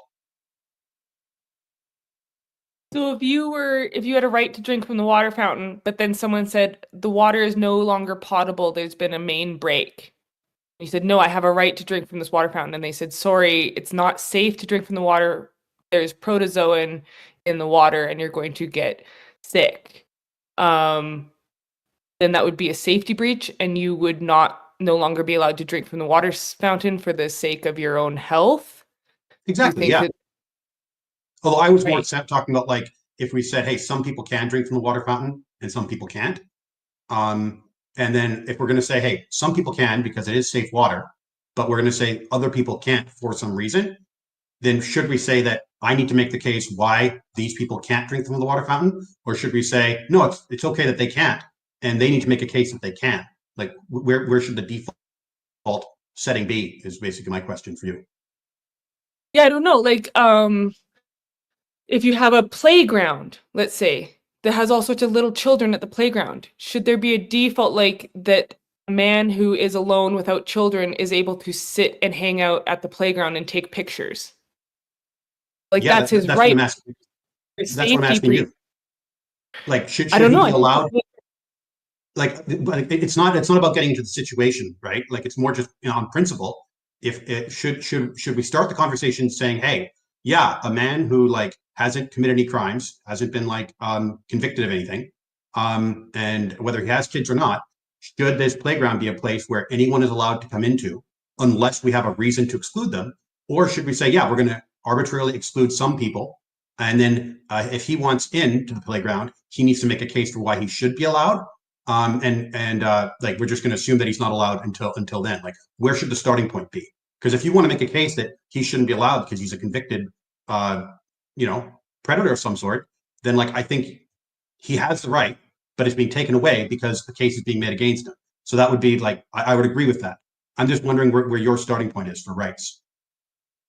That's interesting because I want to be principled on rights, but there has been a situation where at a music festival, there was a single man that was hanging out strangely around the playground and seemed to be watching the children, and he gave off creepy vibes.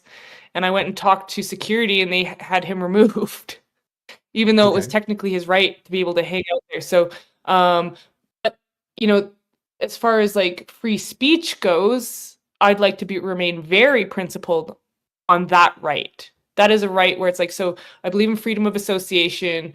I believe that it's like, okay, for example, there's an alchemist guild in Calgary. I don't know if it still exists, but it's secret. I'm sorry I told everyone about the secret. See, this is why I was not allowed into the secret alchemist guild, is because I'm a woman, and they believe that women talk too much and talk about the secrets, and they were doing some very interesting scientific experiments that sometimes people get suicided for. So they said I'm not allowed in the alchemist guild, and I, instead of saying, oh, you guys are all sexist or whatever, I respected their freedom of association. They want men only in their space.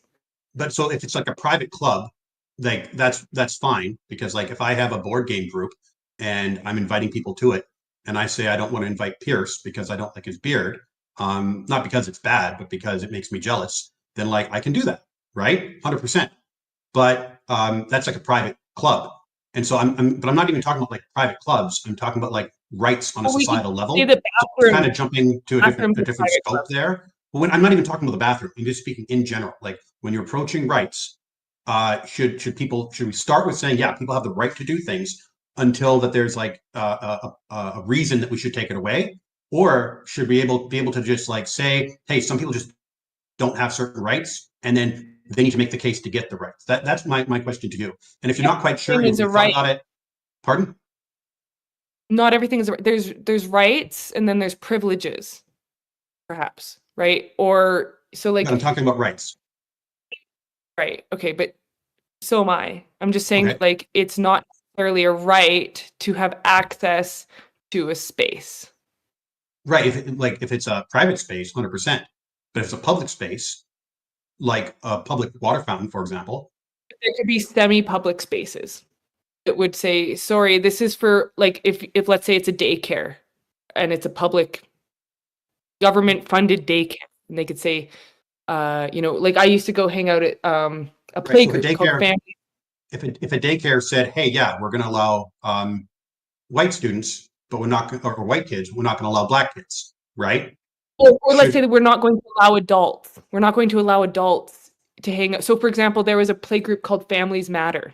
Families Matter play group. I'd hang out there with my kids. I had to stop going because there was a man that would enter the play group without any children, and the staff would allow him to be in there. And one time he went up and started patting my son's bottom. And I told them and complained, and they were so inclusive that they weren't going to ask him to leave. Okay, so I had to stop. You keep going to like specific examples, and I'm trying to like, before we get to specifics, I just want to like speak more broadly, because I would say in that case, I think that people should like if a space is a daycare, then like children should be allowed in, and then it makes sense to let their parents in.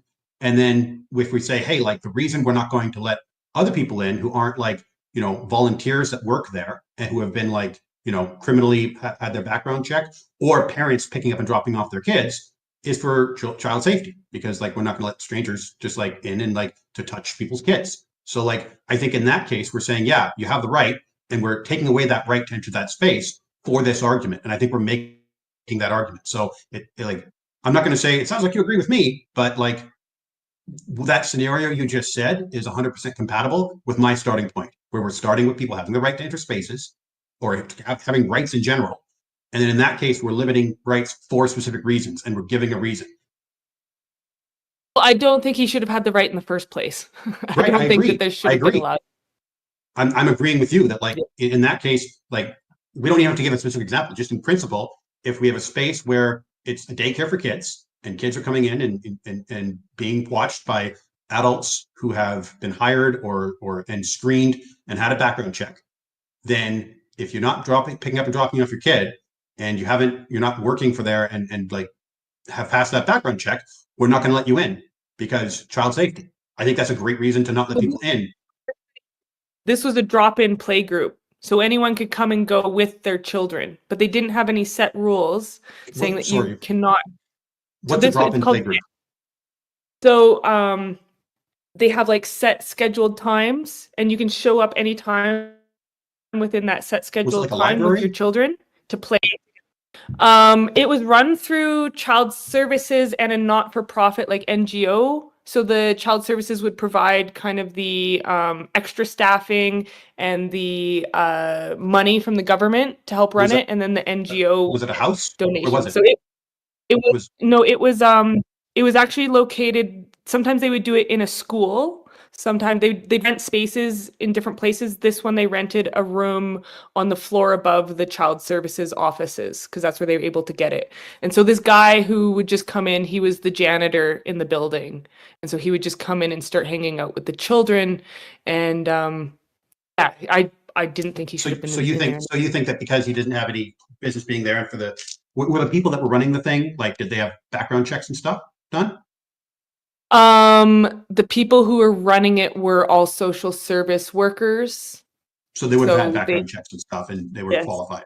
Okay, so then so not letting them in. So I would have made the argument there that, hey, like we're gonna let kids in, adults picking up and dropping off their kids, and people that have stay with their kids, so that they were encouraging parents to be with their children and bond with their children and learn good parenting skills. So you could go there voluntarily, as I did, but there was also people who were going there involuntarily because they were forced to by child services. Okay. So then so I think so I would have made a positive case. So here's my approach based on my principles is I would say, okay, the burden is on me to make the argument why this person shouldn't be allowed in there, right? This hypothetical person. And I know you said this actually happened. I'm not saying it didn't. I'm just like, again, trying to be more broad. So if I was in charge of one of these groups, or if you were asking me and I was a judge or whatever, I would say, yeah, like in principle, the person that's making the case that certain people shouldn't be allowed in there, they need to make that case. And if the case is because, hey, this person hasn't been cleared of a background check, we don't know who they are, they're not there with their own kid, and then they're turning around and touching people, then like touching the kids inappropriately, like we shouldn't be having that if we're going to be bringing our kids Right. here. Well, I'd So say preemptively, don't let the I'm guy making it in the first. preemptively. I'm Yeah. literally saying that I would make the case preemptively. So in a hypothetical thing, I'm setting it up. We haven't had our first session. I would make that case preemptively, but I'm saying that the person making the case that this person shouldn't be allowed in there, the burden on proof, the burden of evidence, the burden is on them to make the case why we're not going to let that person in. That's my starting Lisa, point. I wish you were one of the social workers there. That would have that Cool, would have been but really great. like I'm not, but like so Common sense, right? I think common sense isn't a word I like to use because I think it's just open Mhm. to interpretation. Everyone kind of projects what they think is meant by it, but that's my position, Right. like as discreetly as I can. Are we in agreement there? Mhm. Okay, great. So I'm going to get to a discrete example. When we go back to like the water fountains, if someone said, "Hey, white people are allowed to use this water fountain, black people aren't," is it up to the black person to say, "Hey, I need to make a case and argue why I should be allowed to use that water fountain," or should I be the one who has to make a case why they're not allowed to make the water fountain, use the water fountain? Who has the burden of proof there? I think that would be everyone's responsibility to say humans need to drink water. The water fountain is out in the open. There's no safety concerns whatsoever about anyone using the water fountain. So regardless, it's not on the black person to say, "Hey, I need to be able to use this water fountain." It's on everyone to say, "Hey, everyone gets to use this water fountain." But Period. not everyone's Period. saying that. Some people are saying no, the black person can't use the water fountain. Then yeah, it wouldn't matter if you're white, purple, green, or blue. You would have to oppose the person saying that certain people can't use a water fountain. Well, you could say that, but let's say I'm someone who's like, no, I don't want to let the black person use a water fountain. I don't think they should be able to because it's whites only, right? And we know that historically this is something. Well, I'm assuming you know that historically this is something that happened a lot, especially to our southern neighbors Right? Was it mostly below in the the states. Mason-Dixie line? It's below the Mason-Dixie line where this sort of thing happened? I'm sure it happened in all parts of America, but it was definitely more common in the South. But the point is, there was places in southern in America that where like there was whites only, and I mean it's not like Canada didn't have some of that too, but it wasn't as prevalent. But the point is, like you agree that this is something that historically has happened, right? Great. So what I'm getting at is, if I'm the racist and I'm saying, hey, we shouldn't let black people use this water fountain because it's for whites only. And you are not a racist, and you're saying, no, everyone needs water. So if we sit down, should we start by saying, yeah, everyone needs water? Leaf, you have to make the case why we should exclude them. You have to make some sort of argument or evidence or case why they should be excluded. Or should we say, yeah, you know what, Moonslayer, if we're going to let someone use the water fountain, you need to make the case for why black people should be allowed to use the whites only water fountain. Like, in your opinion, like, how should that conversation start?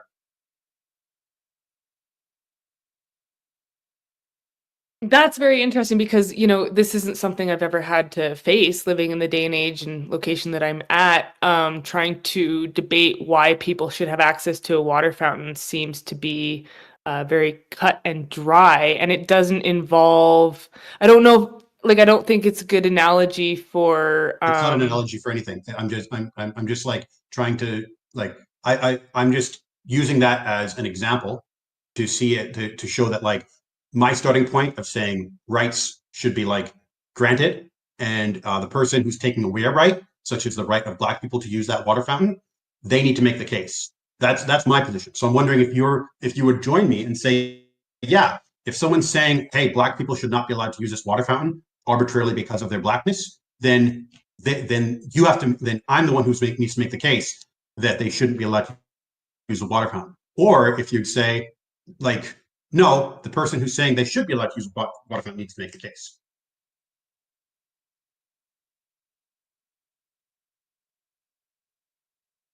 And I love that you're thinking about it because, like, I'd rather have a slow truth than a quick lie. Not that you'd lie, but you know what I mean. Mm-hmm.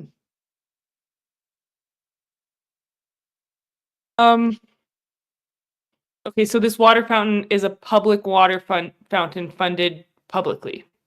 Yes. And yeah, I would say that the burden on saying why someone can't use the water fountain, that the burden of proof would be on them. Okay, I am in complete agreement. And then if I'm making an argument, I would say that if someone says, hey, the reason we don't want certain people to use the water fountain is because, let's say there's a pandemic and some people have had their shots and other people haven't. And using the water fountain, if you haven't had your shots, is like a demonstrable health concern. And I can show with evidence that, like, them using that water fountain, we know that in cities that we allow people unvaccinated to use a water fountain is going to, like, increase death toll by like 18% or something like that. And I'm obviously that's a ridiculous thing. I'm not even trying to tie this into COVID at all. I'm just saying that, like, if I had these stats and data, then I think that the person making that case, I'd be like, oh wow, that's a pretty compelling case. Like, literally, people will die if we let this certain group of people use this public water fountain. Now we got to still find a way to get water, but, like, yeah, people are dying, so that's a health concern. So that's a reason to not let them in. Well, at that point, I would want to abolish the water fountain altogether, as we know it, and say, okay, let's be solution oriented here. Instead of doing the whole spitting all over the place, dripping and spreading germs, let's have the paper cups available, because not everyone's going to carry a water bottle. Encourage people to carry the water bottles, and only have the ones that go this way, where you can get water into a cup and then you have to walk away and drink it. But everybody gets to use it. Yeah, regardless of your status of sickliness or health. That's how we're going to do it, because that is going to be the least amount of transmission of the disease. So my concern there would be, like, in some areas that might be really easy to just, like, close the water fountain and put up a thing. But then if you've got, like, if you're setting the policy for the water fountains across the city, and maybe in some parts of the city you have, like, older buildings where there's just not room, or, like, to do that, or there's not the budget for that, then it's like, hey, how do we, like, or it's going to take years to change the infrastructure for a city of, like, a million and a half people. It's just going to take years to, like, change the infrastructure to do that. So in the meantime, what do we do? You shut down the water fountains and you hand out bottles of water as a public good. I mean, that, like, for areas that there still is water fountains and we just don't have the resources to have people standing there and giving out water bottles. Like, my approach at that point would be to say, hey, like, I think we have the water fountains, and someone's made a good case for why people who are, like, sick can't use a water fountain. I think that's, like, a good reason. And maybe I'd agree with you and be like, we're still not going to do that. We're going to do something else. My point is that I think that is... It could be at your own risk. It could be like, sorry, everybody can use the water fountain, sick or healthy, and you have to use it at your own risk. I mean, I guess that'd be another option, but... You could have a warning sign saying you are more likely to get sick by drinking from this water fountain. We encourage everyone to have water bottles from home. Right. And I guess my point is that... We're also getting into this kind of, like, parental government as our parents telling us what we can and cannot do, which I don't like either. I'd rather also be able to make my own decisions to take the risks that I want to take. Like, I will drink out of a river even though they claim there's giardia in it if the water is moving quickly and clearly. I've done that many times. So without adding tablets to it. will you accept for the sake of argument that like maybe the solution you don't have an idea for a solution, but if someone sat down and said, hey, this group of people shouldn't use the water fountain because of this tangible risk to public health, like that's an argument that at least you're going to consider. Like that's like, okay, that's a pretty good argument. Would you agree to that? I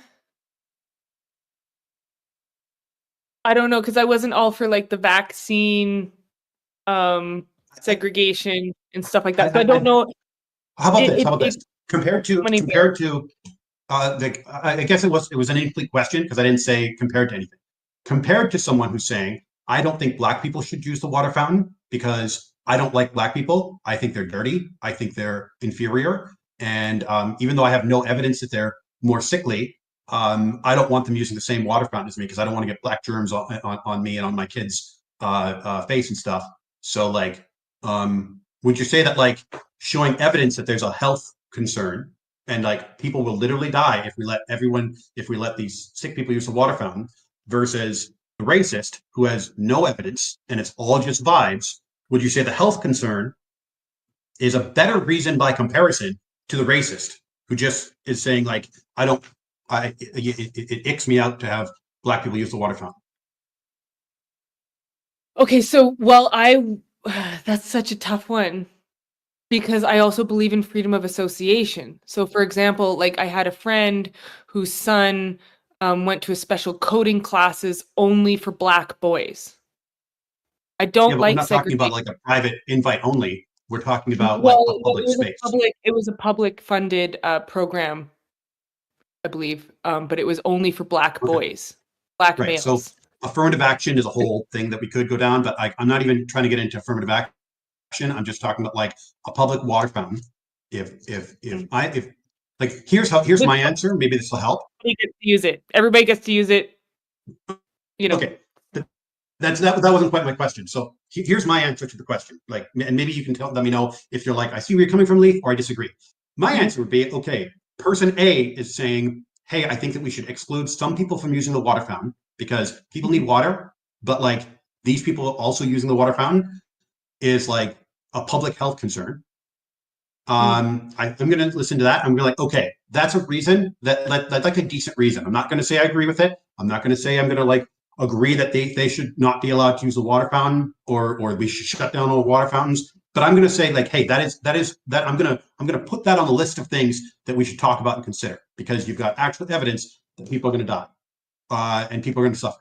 On the flip side, the person that says, hey, I have no evidence that people are going to die. I have no evidence that people are going to be sick. However, I don't like black people, and I think that black people are inferior to white people, and therefore, I think that black people should just not be allowed to use the water fountain because they're not as good as white people, and that's a white-only water fountain. To me, that is like not even going to be make the list because it's an inferior reason. It's complete shit reason because it's based on complete vibes. And yeah, maybe you feel uncomfortable around black people. Frankly, your feelings about black people shouldn't prevent black people from using the water fountain when it's a public water fountain. So I would say that in that case, that argument is not even going to make my consideration. So that's my position. Would you like? Can you at least see where I'm coming from? Yeah, absolutely. Yeah, I mean, if it's a public water fountain, it's out in the open. Everybody can see what's happening at the water fountain. No one is able to, assault someone and get away with it because it's very. I don't think that's. I don't see how that's relevant to like if someone's assaulting, then that's already against the law. So whether there's a water fountain or not, then yeah, I don't want anyone assaulting anyone. Right, but let's say the racist person claims that there's a higher crime rate among black people. Okay, let's say that's the argument. So they're saying there is a safety concern. Well, you'd say, well, if there's a public water fountain, then there would be plenty of evidence and there would be justice if someone assaulted you at a water fountain because everybody's there and everybody can see. Yeah, I would say that like right, yeah, so the argument would be kind of like that fear could be taken away to the fact that there would be a count. Whereas in a closed space, not in public, if let's say there was allowed access, then an assault did take place, there would be no evidence of assault. It becomes a he said, she said story. So I would say that like I think that's getting away from the example, because I would just say that if there's an assault, that's already against the law. It doesn't matter if you're a white person or a black person. If you're assaulting someone, that's against the law, and we want to stop that. But when it comes to like accessing water, like it doesn't matter if like black people are more likely to commit crime than white people. It doesn't matter if younger people are more likely to get into fights than older people, or men are more likely to get into fights and assault people than women. We're not going to go by statistics. We're not going to generalize and essentialize, because like, the fact that one person, like if you're part of a demographic that's more likely to do something, that doesn't mean you're going to do it, right? So I would say that like that's based on, again, vibes. Like it's just a feeling at that point, because the fact that hey, there's certain communities that are more likely to commit crime, which like the reasons for that are systemic in nature, but like that doesn't mean that, like, I mean empirically, but that doesn't mean that empirically, but and we can agree to disagree on that, but what's that doesn't empirical? mean, pardon me, what's empirically? that communities that commit more, no, we're not going to get into that. What I'm getting at is that when it comes to the racist that's saying, hey, black people shouldn't use the water fountain because like maybe there's a higher risk. It doesn't matter if there's a higher risk, because everyone needs to use the water fountain. Now, let's say there were a whole bunch of black people who said, we don't want to have white people using, this water fountain or this bathroom or something like that. And they fought really, really hard, and they got to obtain their own space because let's say they were being lynched and things like that. And they're like, you know what, we want to have a space where we're not subjected to this sort of shit. Should they be allowed to have that space? So if let's say a group of people fight hard because they have been subjected to violence, physical violence. A private space, because like I would just say freedom of association if you want to have a private club. Right. Well, there's a difference between a private space and a public space. Because they don't get to say, hey, we want our own private water fountain. Like, right. if So it's this public, is why, it seems like you're trying to make this an analogy for the bathrooms. That's why I keep trying to. Well, yeah, I'm gonna get to that, but like I just want to make sure, like, if someone, like, I'm concerned with the reasoning here. So if someone's saying, hey, I don't want to let black people use the bathroom, use the water fountain because it makes me feel unsafe. I don't think, but that's what I tried to say right at the beginning. That the water fountain in the bathroom, it's not a good analogy. An analogy is not an argument. You have to get into the minutia of the actual bathroom. Right. So if it's a matter of feeling unsafe, then I'm saying that, like, for anything, then I don't think that's good enough reason to deny people access, because we know that black people were denied access to water fountains, to transportation, to restaurants, to bathrooms for decades, if not centuries, but over a century. Were born that way. Black people were born that way. They don't put on makeup to look that way. They don't wear. Intersex people were born that way too, but I don't think that's relevant, because what I'm saying, it doesn't. They don't. I literally, Moonsale, it doesn't matter how they were born. The point is that if black people are being denied access to space, it does matter how they're born. Intersex people. Delusional. If I decide to be delusional, Moonsnail, you're poisoning the well. Intersex people were born that way, right? Yeah, I don't like using the intersex example when we're just talking about men who believe that they're women. That's right, but I'm not talking about men. I'm not talking about men who believe they're women. I'm talking about, like, again, but you're using all these little pry bars to try and dance around what you're trying to actually get at. Well, yeah, because, like, again, just get to what you actually get at, please. Sure. So when it comes to intersex people, they were born that way, right? Mm-hmm. And often when they are born that way, unfortunately, because doctors don't seem to understand that you should leave little children's genitals alone, they'll often give them surgeries as well to try and make them conform.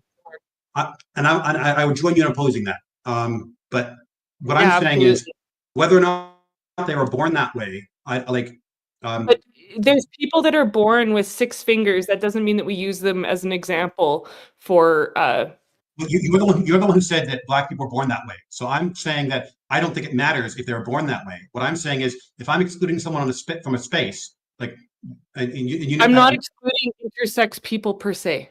Okay, I'm excluding biological males. It doesn't matter. What I'm getting at is I'm not talking about what you're excluding. I'm talking about why. If you're excluding someone from a space because it makes you feel uncomfortable, what I'm saying is, fought hard for those spaces. Women fought hard for these spaces. This is a woman. So right. If you look at the history of gendered bathrooms, I mean, I guess it depends on the country that we're talking about, but if we have a public space and we're going to say, hey, we're going to exclude someone from that space, it doesn't matter if you fought for it or not. It's a private space for women. No, bathrooms are public spaces. They're private spaces for women. I said bathrooms. A women's bathroom is a private space for women. Okay, well, I mean, it's not public. It's not for everyone. It is for women. No, but it's a public space, right? So if I said with the water fountain, if I said, hey, it's a private space for white people. If I said with the water fountain, it's a private space for white people. No, because you can take pictures and film in public spaces. So you can't take pictures and film in a bathroom. Good. I don't want people to take pictures and film in a bathroom. Exactly. So it's not technically a public space. Yeah, but there's again, so you keep saying like, oh, well, we fought hard for the space. I don't see how that's materially relevant, because what I'm saying is, if you're going to say, hey, we're going to exclude certain people from a space, then like the way I see it, at the beginning, it doesn't matter who. It literally doesn't matter who. What I'm saying is, if you're excluding someone because you think that there's it's a feeling, it's emotional, or if you're but there is a biological reality to face there, right? Right, and I want to get to that, but I'm trying to establish. Here's where I want to go with this. I'm just going to fast forward through. What I want to go is, hey, you're welcome, Moonsnail. If I feel you can call me Kathy if you want, you can call me Kathy. I might forget that because it's Moonsnail on the screen, but I'll do my best. If what I'm saying is, if there's someone that I want to exclude from a space because I feel like they're a threat, because I feel like they don't belong there, right? Doesn't matter if I fought for the space or was just granted to me or whatever. I think that's a shit reason to try to exclude someone. If I'm saying, hey, it's not that I think that they're a threat and it's just feelings and it makes me feel bad, because we know that like in the past, people making the argument that like black girls shouldn't be allowed to use white girls' bathrooms is because, oh, like I feel really bad. Imagine if a black girl assaulted a white girl. Do we really want black girls using the same toilet seats as white girls? Analogy is not an argument. That's not an analogy. That's literally what happened. That's literally the arguments that were given. No, you're using that as an analogy for the bathroom. Right. I'm talking about segregating bathrooms. That's exactly what we're talking about. So if we're going to say that, so in the past, if people said, hey, I want to not let black women into a women's space, because at the time black women weren't even considered women, like white women were considered women. So if we're not going to let black women into the space because I don't feel like they should be there, I think that's a bad reason. That's what I'm getting at. However, if you want to say, hey, I don't want to let black women into the space because statistically speaking, they're more likely to cause harm, then like, I'm willing to like look at that. But then it's just a matter of like not anecdotes, but actually looking at the data. And even then, so can I just pause you for 1 second? Sure. So when it comes to race, the biological reality of being male and female isn't relevant, right? So a woman who is 6 times weaker than a biological male and is weaker even if that male takes hormone replacement therapy. I've seen lots of science. It doesn't matter. We are still physically weaker. The only time women equalize in athletics, it seems, is in long distance running, where you run like 100 kilometers. That's like the only time that we really equalize in high level athletics. For example, the women's national soccer team in the USA got beat out in a shutout by high school aged boys, right? Sure. So there is an actual reality that you can tangibly hold on to. And so that is why it doesn't make any sense to compare racial segregation of women in the bathroom with biological segregation. They are not the same thing. I agree that the trans people and white people versus black people and trans people versus cis people are not the same thing. My point is that if we're cis people. what? Hey, I'm going to interject here, if you guys don't mind. But I was almost. Go ahead. I'd like to test the limits of your belief. Sure. And this might come off terribly, and I'm going to try to word it so it doesn't. But I don't mean, I'm strictly trying to test the limits of the belief. I'm not trying to pigeonhole you or anything. Go for it. So me, as I am, Pierce, would, in your opinion, your belief, would I be allowed to enter and use a woman's bathroom? I mean, legally, yeah, it would depend on where you are. I get, not legally, like what you think should be allowed. Yeah, if I looked at you and I think, oh yeah, I think you look fairly masculine. So I think that yeah, it'd probably be a better decision on your part to use the men's room. But if you go and use the women's room, then like especially if it's emergency and you're about to crap yourself. Not or an something, emergency, just normal use. Okay. Normal use. Yeah, looking at you, I think yeah, you're fairly masculine looking. I think that using the men's room is probably makes sense. Okay. Okay. Just because I was trying to track what you were saying, and it now correct me if I'm wrong. Just say, hey Pierce, you're an idiot. That's not what I was saying, because that could be the case. That definitely could be the case. I misunderstand shit all the time. But what I thought you might have been kind of making the argument for, intentionally, unintentionally, we're saying that anyone, regardless of race, gender, anything, is allowed to use either or bathroom. Well, yeah, definitely, regardless of race, 100%. Yeah, of course. Yeah, and when it comes to gender, like yeah, I think that people should use the bathroom that aligns with their gender. But obviously, Moon Snail and I disagree on what gender means because she's I would call it biological essentialist, which is like I guess she can detect hormones and genitals and chromosomes with a glance somehow. But like we're going to disagree on that. But what I was getting at is I think that broadly speaking, the reasons for just excluding someone from the bathroom, like there's I feel like someone shouldn't be in here because I feel like I'm at risk. And earlier she was describing, and I was tempted to be a little bit jokingly and say like, oh, that sounds like emotional manipulation when you're describing your emotional state.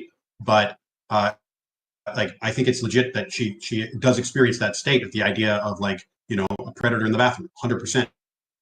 But when it comes to someone in the bathroom, sorry, I haven't had dinner yet, so I'm losing my train of thought. What I was trying to get at, and then I'll probably hop down and let someone else who's fresher jump in, is that there's two separate categories of arguments. One is saying I feel like there's a risk, and one is saying I can show you there's a risk. And throughout the conversation, Moon Snail was kind of jumping back and forth between the two and saying, well, I feel really bad. I feel really upset. I feel very uncomfortable. And you're valid to feel that way, but that's not a good reason to like exclude someone from the bathroom. So if you went into the bathroom and I said, hey, I feel like you shouldn't be in the bathroom, that's valid for me to have that feeling. But that doesn't mean I should be able to come in there and like force you out of the bathroom or arrest you or have a law that comes in. Because I don't know what's between your pants, what's between your legs, and I don't know what your chromosomes are. I don't know if you're intersex. I don't know the situation.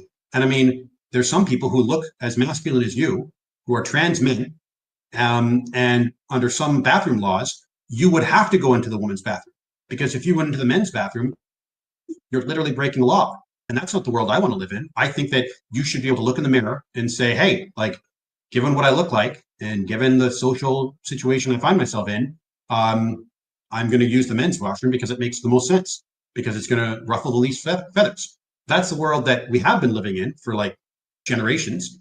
And that's the world I think that we should keep living in, because your feelings about the opposite gender or about any given person in the bathroom isn't enough reason to exclude them, just like your feelings about Black people isn't enough reason to exclude them from a water fountain.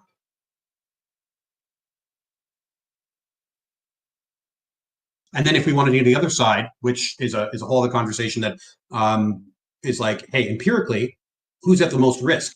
And we see that trans people being forced to use the wrong bathroom, what I would call the wrong bathroom, they're the ones who are getting assaulted. And whenever a law is passed that actually, whenever bathroom bills are passed, we see an increase in assault with trans women. And we see no decrease at all in assaults to cis women or children or anything like that. Because it turns out that the people that are actually going to assault women and going to assault children, they're not like dressing up in dresses in order to like sneak into women's bathrooms. They're not like looking at the sign and being like, oh, darn, I can't go in there and do my assault because, you know, I can't, like, there's a law in place that prevents me from going in there. They're going to go in there anyway. And like the people who are predators, we absolutely need to keep them out. And we absolutely need to like stop them. But there's already laws against that. If you go in there, if you go into a bathroom, you go into a change room and you're being a peeping Tom or you're recording and stuff, that's already against the law, whether you're a cis or woman or trans woman or whatever. And the last thing I'll say, and then Pierce and Moon Snail, you guys can tear me apart, is actually I just lost my train of thought. Go ahead, Pierce. What else do you have? I'm not here to tear anyone apart. That's not my thing. Hopefully everybody here knows that. My position's on that, but no, it's all good. Yeah. Well, time for me is becoming a factor at this point. So I think, Leaf, I'd like you to head down to the audience. Maybe you'll be able to eat some dinner. And I'd like to ask Kathy. I think you prefer Kathy, maybe. But I'd like to ask you if you'd like to continue with this stream yet, or if you'd like to put a time limit, or I want to know where you're at. I'm good. It's interesting being outside of my echo chamber of turfs. But you know, Mary Kate Delvey, I don't know if have you seen her on X at all? No. I think you mentioned her to me at some point, but I'm not familiar now.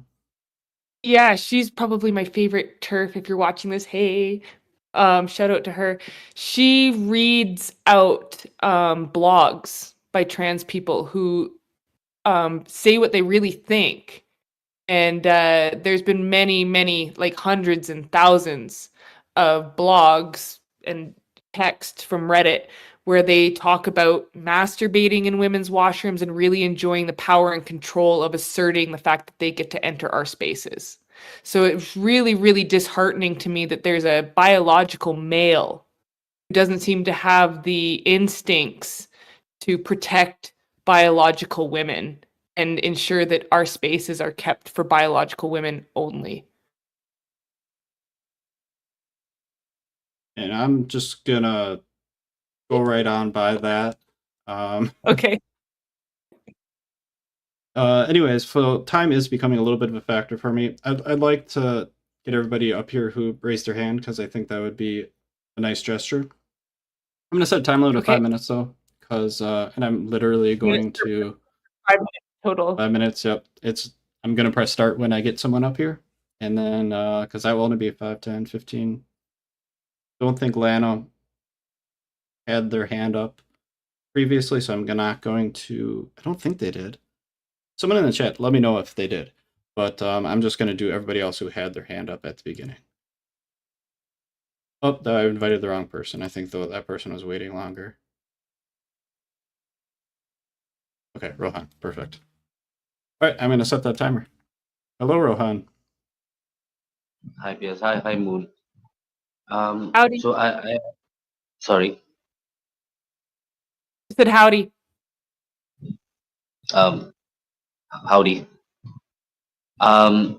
So I'll make this really quick because Leaf and Galaxy had already touched on a couple of things, so I won't take too much time. I only wanted to state because I always go with the facts and base things on emotion too much. So I've already pulled it up over here. According to the United Nations, has affirmed that transgender people have the right to use the bathroom that matches their gender identity. And the UN also supports laws and policies that prohibit discrimination based on gender identity. Um, what are your thoughts on that, Moon? I never voted for the UN. I never voted for anyone in there, so I don't really recognize them as an authority. They've made many mistakes, including declaring Canada a genocidal nation based off of false claims of children being buried when they've only found anomalies, and now that's coming out to be mainstream. So the UN makes a lot of mistakes. Gender expression, gender identity, again, is a non-physical belief system, and possibly like the gender expression is a fashion. So saying, like, including that into not being able to discriminate against, I think it's all ridiculous. I think it's all very sad and ridiculous. I don't think that anyone should ever be assaulted. I believe in free speech, free expression. I don't think that anyone should feel a right to get to beat someone up because they don't like the way that they dress, or they don't like the way that they talk, or they don't like what they believe. If someone wants to believe that they're a dog or a cat or an octopus, that is their prerogative.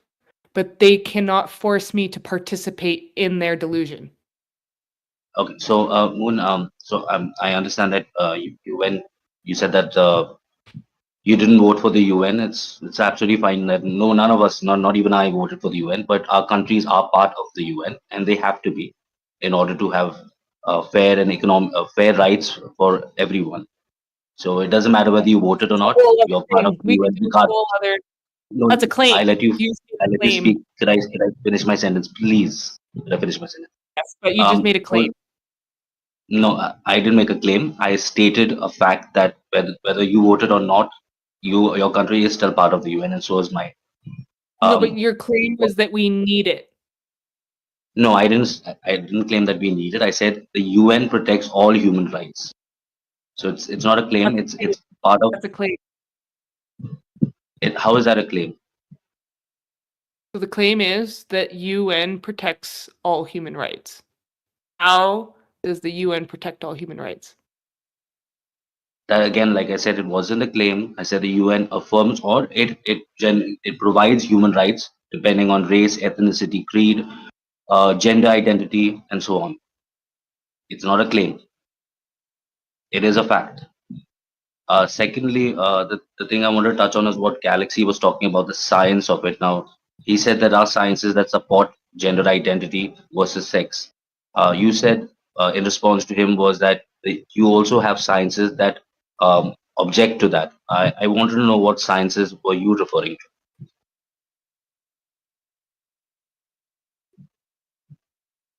What is your, sorry, can you reframe that question?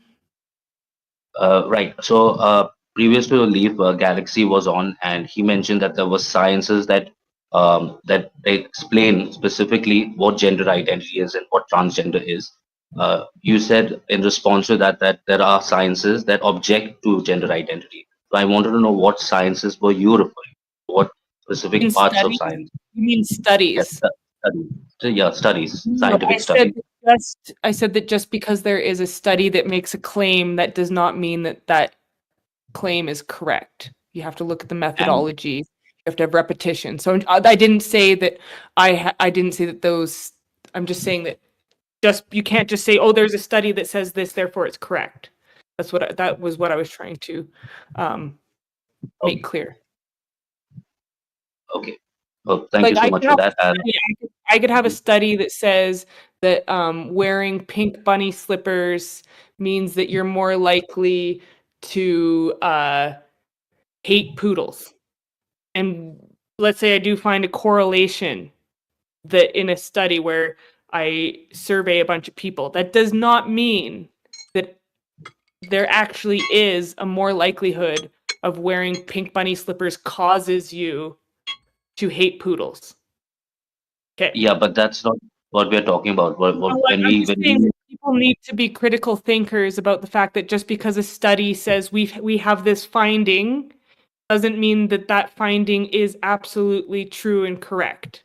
So that's all I wanted to say. Okay, but just to go against that point in a bit, when you say I don't remember the analogy that you used, but the pink slippers and everything. If that study actually has some evidence that supports it, then we can say that, yeah, because every study goes through certain steps before it becomes No, you before can't it say that with becomes. certainty. No. Correlation is not causality. You'd have to have repetition of studies. You'd want to make sure you have a large sample size. And then you'd want to figure out, well, why is there any sort of connection whatsoever between bunny slippers and this and that and whatever, right? So you can have a study one day that says drinking coffee causes cancer, and then you can have another study the next day that says drinking coffee reduces cancer of this certain type or this or that. So all I'm saying is that just to have skepticism around the term study. People seem to hear the term study and just accept with blank value whatever the claim that study is making as true. All I'm saying is simply to maintain a bit of skepticism. But gender It's been 5 identity has. minutes. Okay. Yeah. Anyway, yeah. Thank you, Piers. Yep. Thanks for coming up. I did want to say one thing before we move on to the next person, and this is kind of relating to Kathy, what we were talking about previously before we started inviting people. This became a whole thing apparently. I didn't think it would become a thing, but it's become kind of a thing, a whole stream within a stream almost, but which I wasn't really expecting. I just want to touch on. I heard you say participate in their delusion, and I think what you could communicate with, hopefully without it turning on super hot emotions for who you're talking with, because I think that might. I think that will turn up that temperature really, really quick. I think how you could possibly communicate that differently, and you can tell me if this is communicating the same thing. How I would reframe it as is participate, or you could actually be more specific. You could say what that activity is. Participate in what they believe to be true. Do you think that reframing could potentially help not turn up that temperature as quickly? Is it sugarcoating it though? I don't think so. I think sugarcoating would be participate in participate. Well, let me rephrase it. Maybe that is sugarcoating. That might be a good call. Let me rephrase even again. Thank you for bringing that up. I think that could be sugarcoating.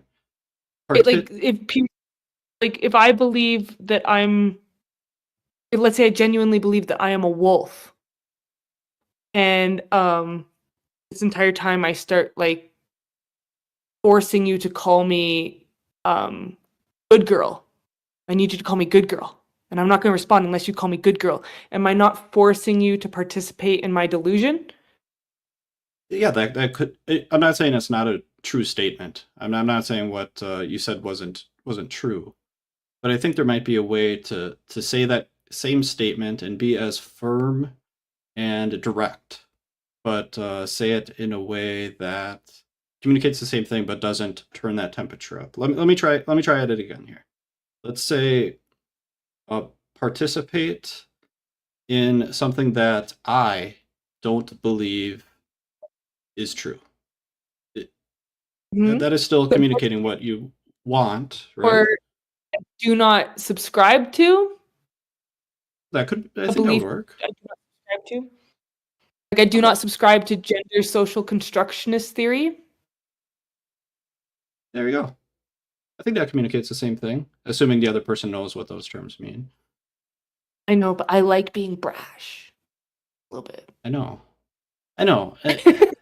Like I have a certain level of appreciation for that. Right, because I was a tomboy, gender non-conforming, I always hated the be ladylike, be nice, Kathy. There's this cult of politeness, and I always broke out of that. That's me breaking out of my gender conformity. Maybe I'm stretching that too far. I don't know, but I don't like being ladylike, quote unquote. Right. My wife and kid are. I will try that on, Pierce. I will try that hat on. And I will will participate in that, and I will try and use that language to see how it works. Okay. So let me try it. I refuse to participate in a belief that I don't subscribe to, that I don't believe it to be true. I like it. I think it's an improvement. Well done. And my wife and Thank you. kid just got home, so I gotta at least say hi. Hi there. Okay, take your. I know you're trying to talk to me and you don't understand what I'm doing, but I love you. And I'll be right with you in 10 minutes. You know how many 10 is? Can you say 10? It's like she knows that people are listening. Can you say hi? You can yours as long as you like. Nobody can. Okay. Let's I did promise these last two people 5 minutes, so I will stick with that promise, but we have to stick to it. All right. V, you're up. I've already started the timer, even though you're not up here yet.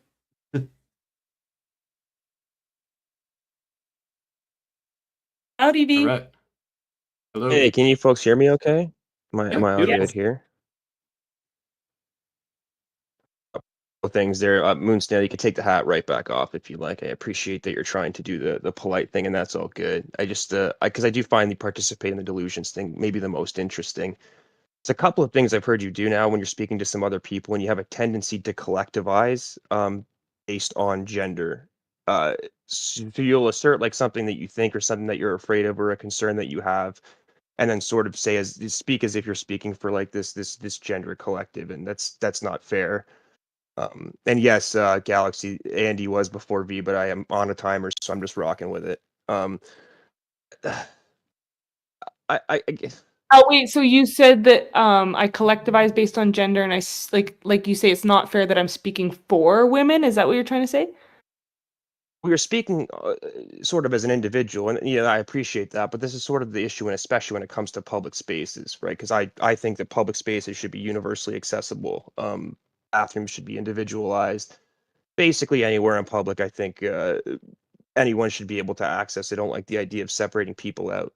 You know, you say, for instance, that when a man's been in your bathroom, well, then you would know most likely that men have been in public women's bathrooms all the time because the overwhelming majority of custodians and like people who look after these public spaces are men. So janitor work's dominated. So odds are a man's been in there to take out the trash, and you've sensed that one's been there. That's like fine, but There's no you're women trying in to there. extrapolate.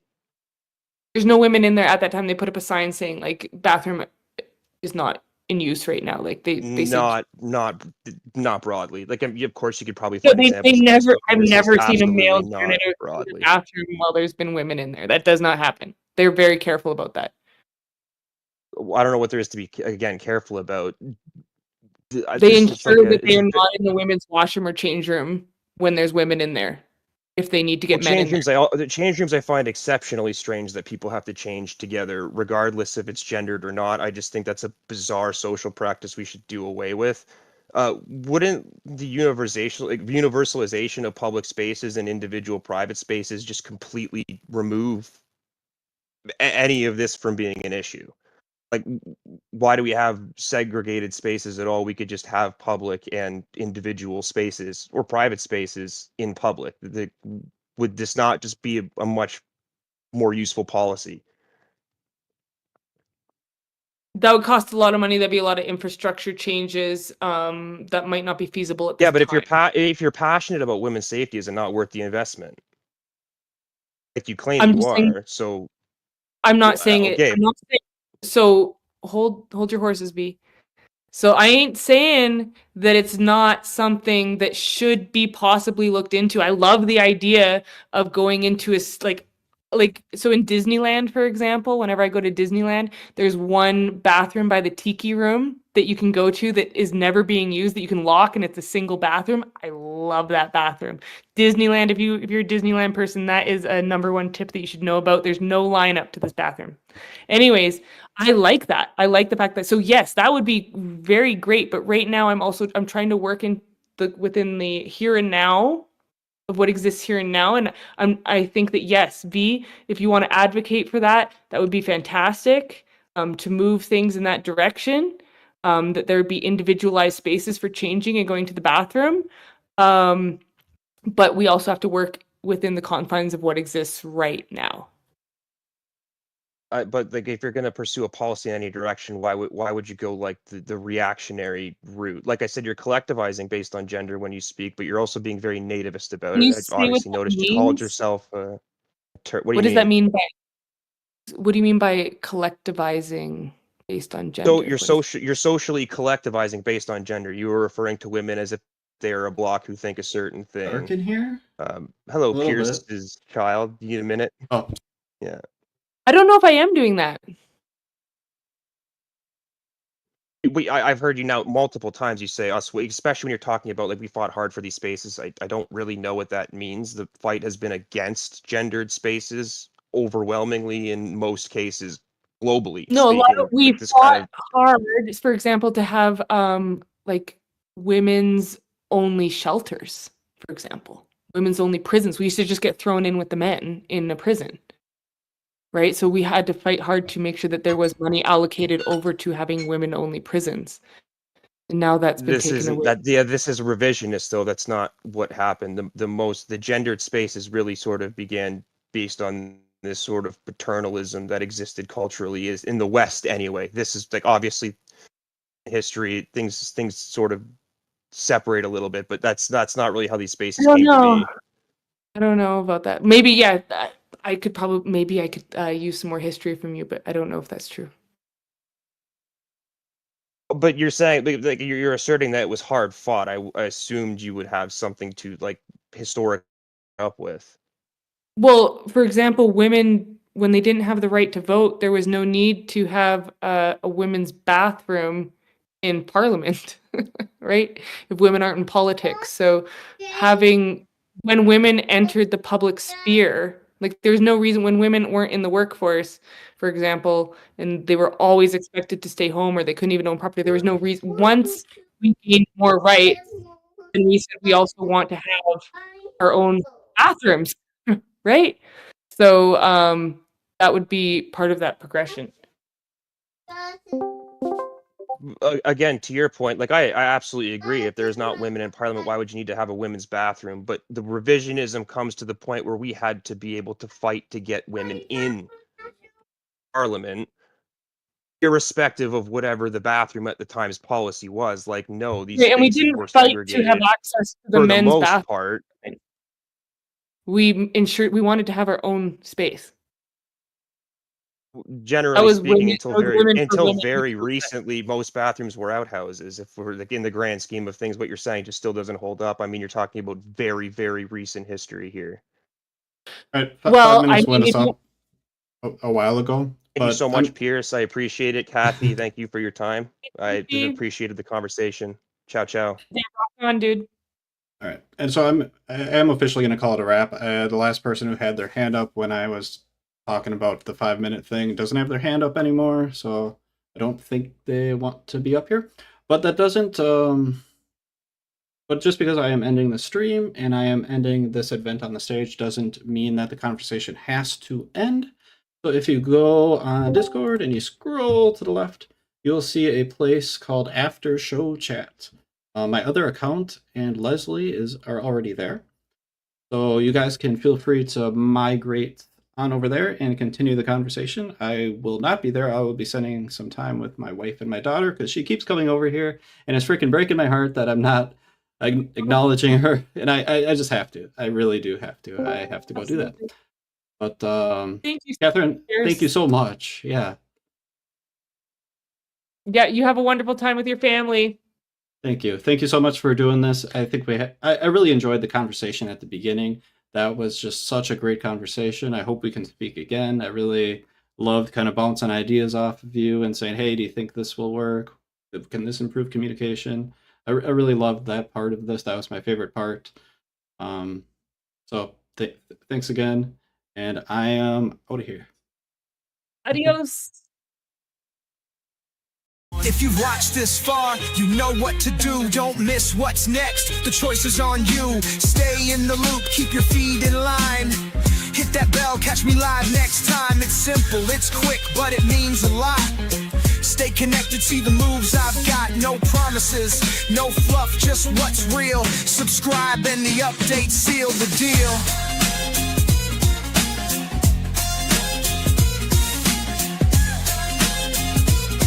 Subscribe, hit the bell and I'll see you.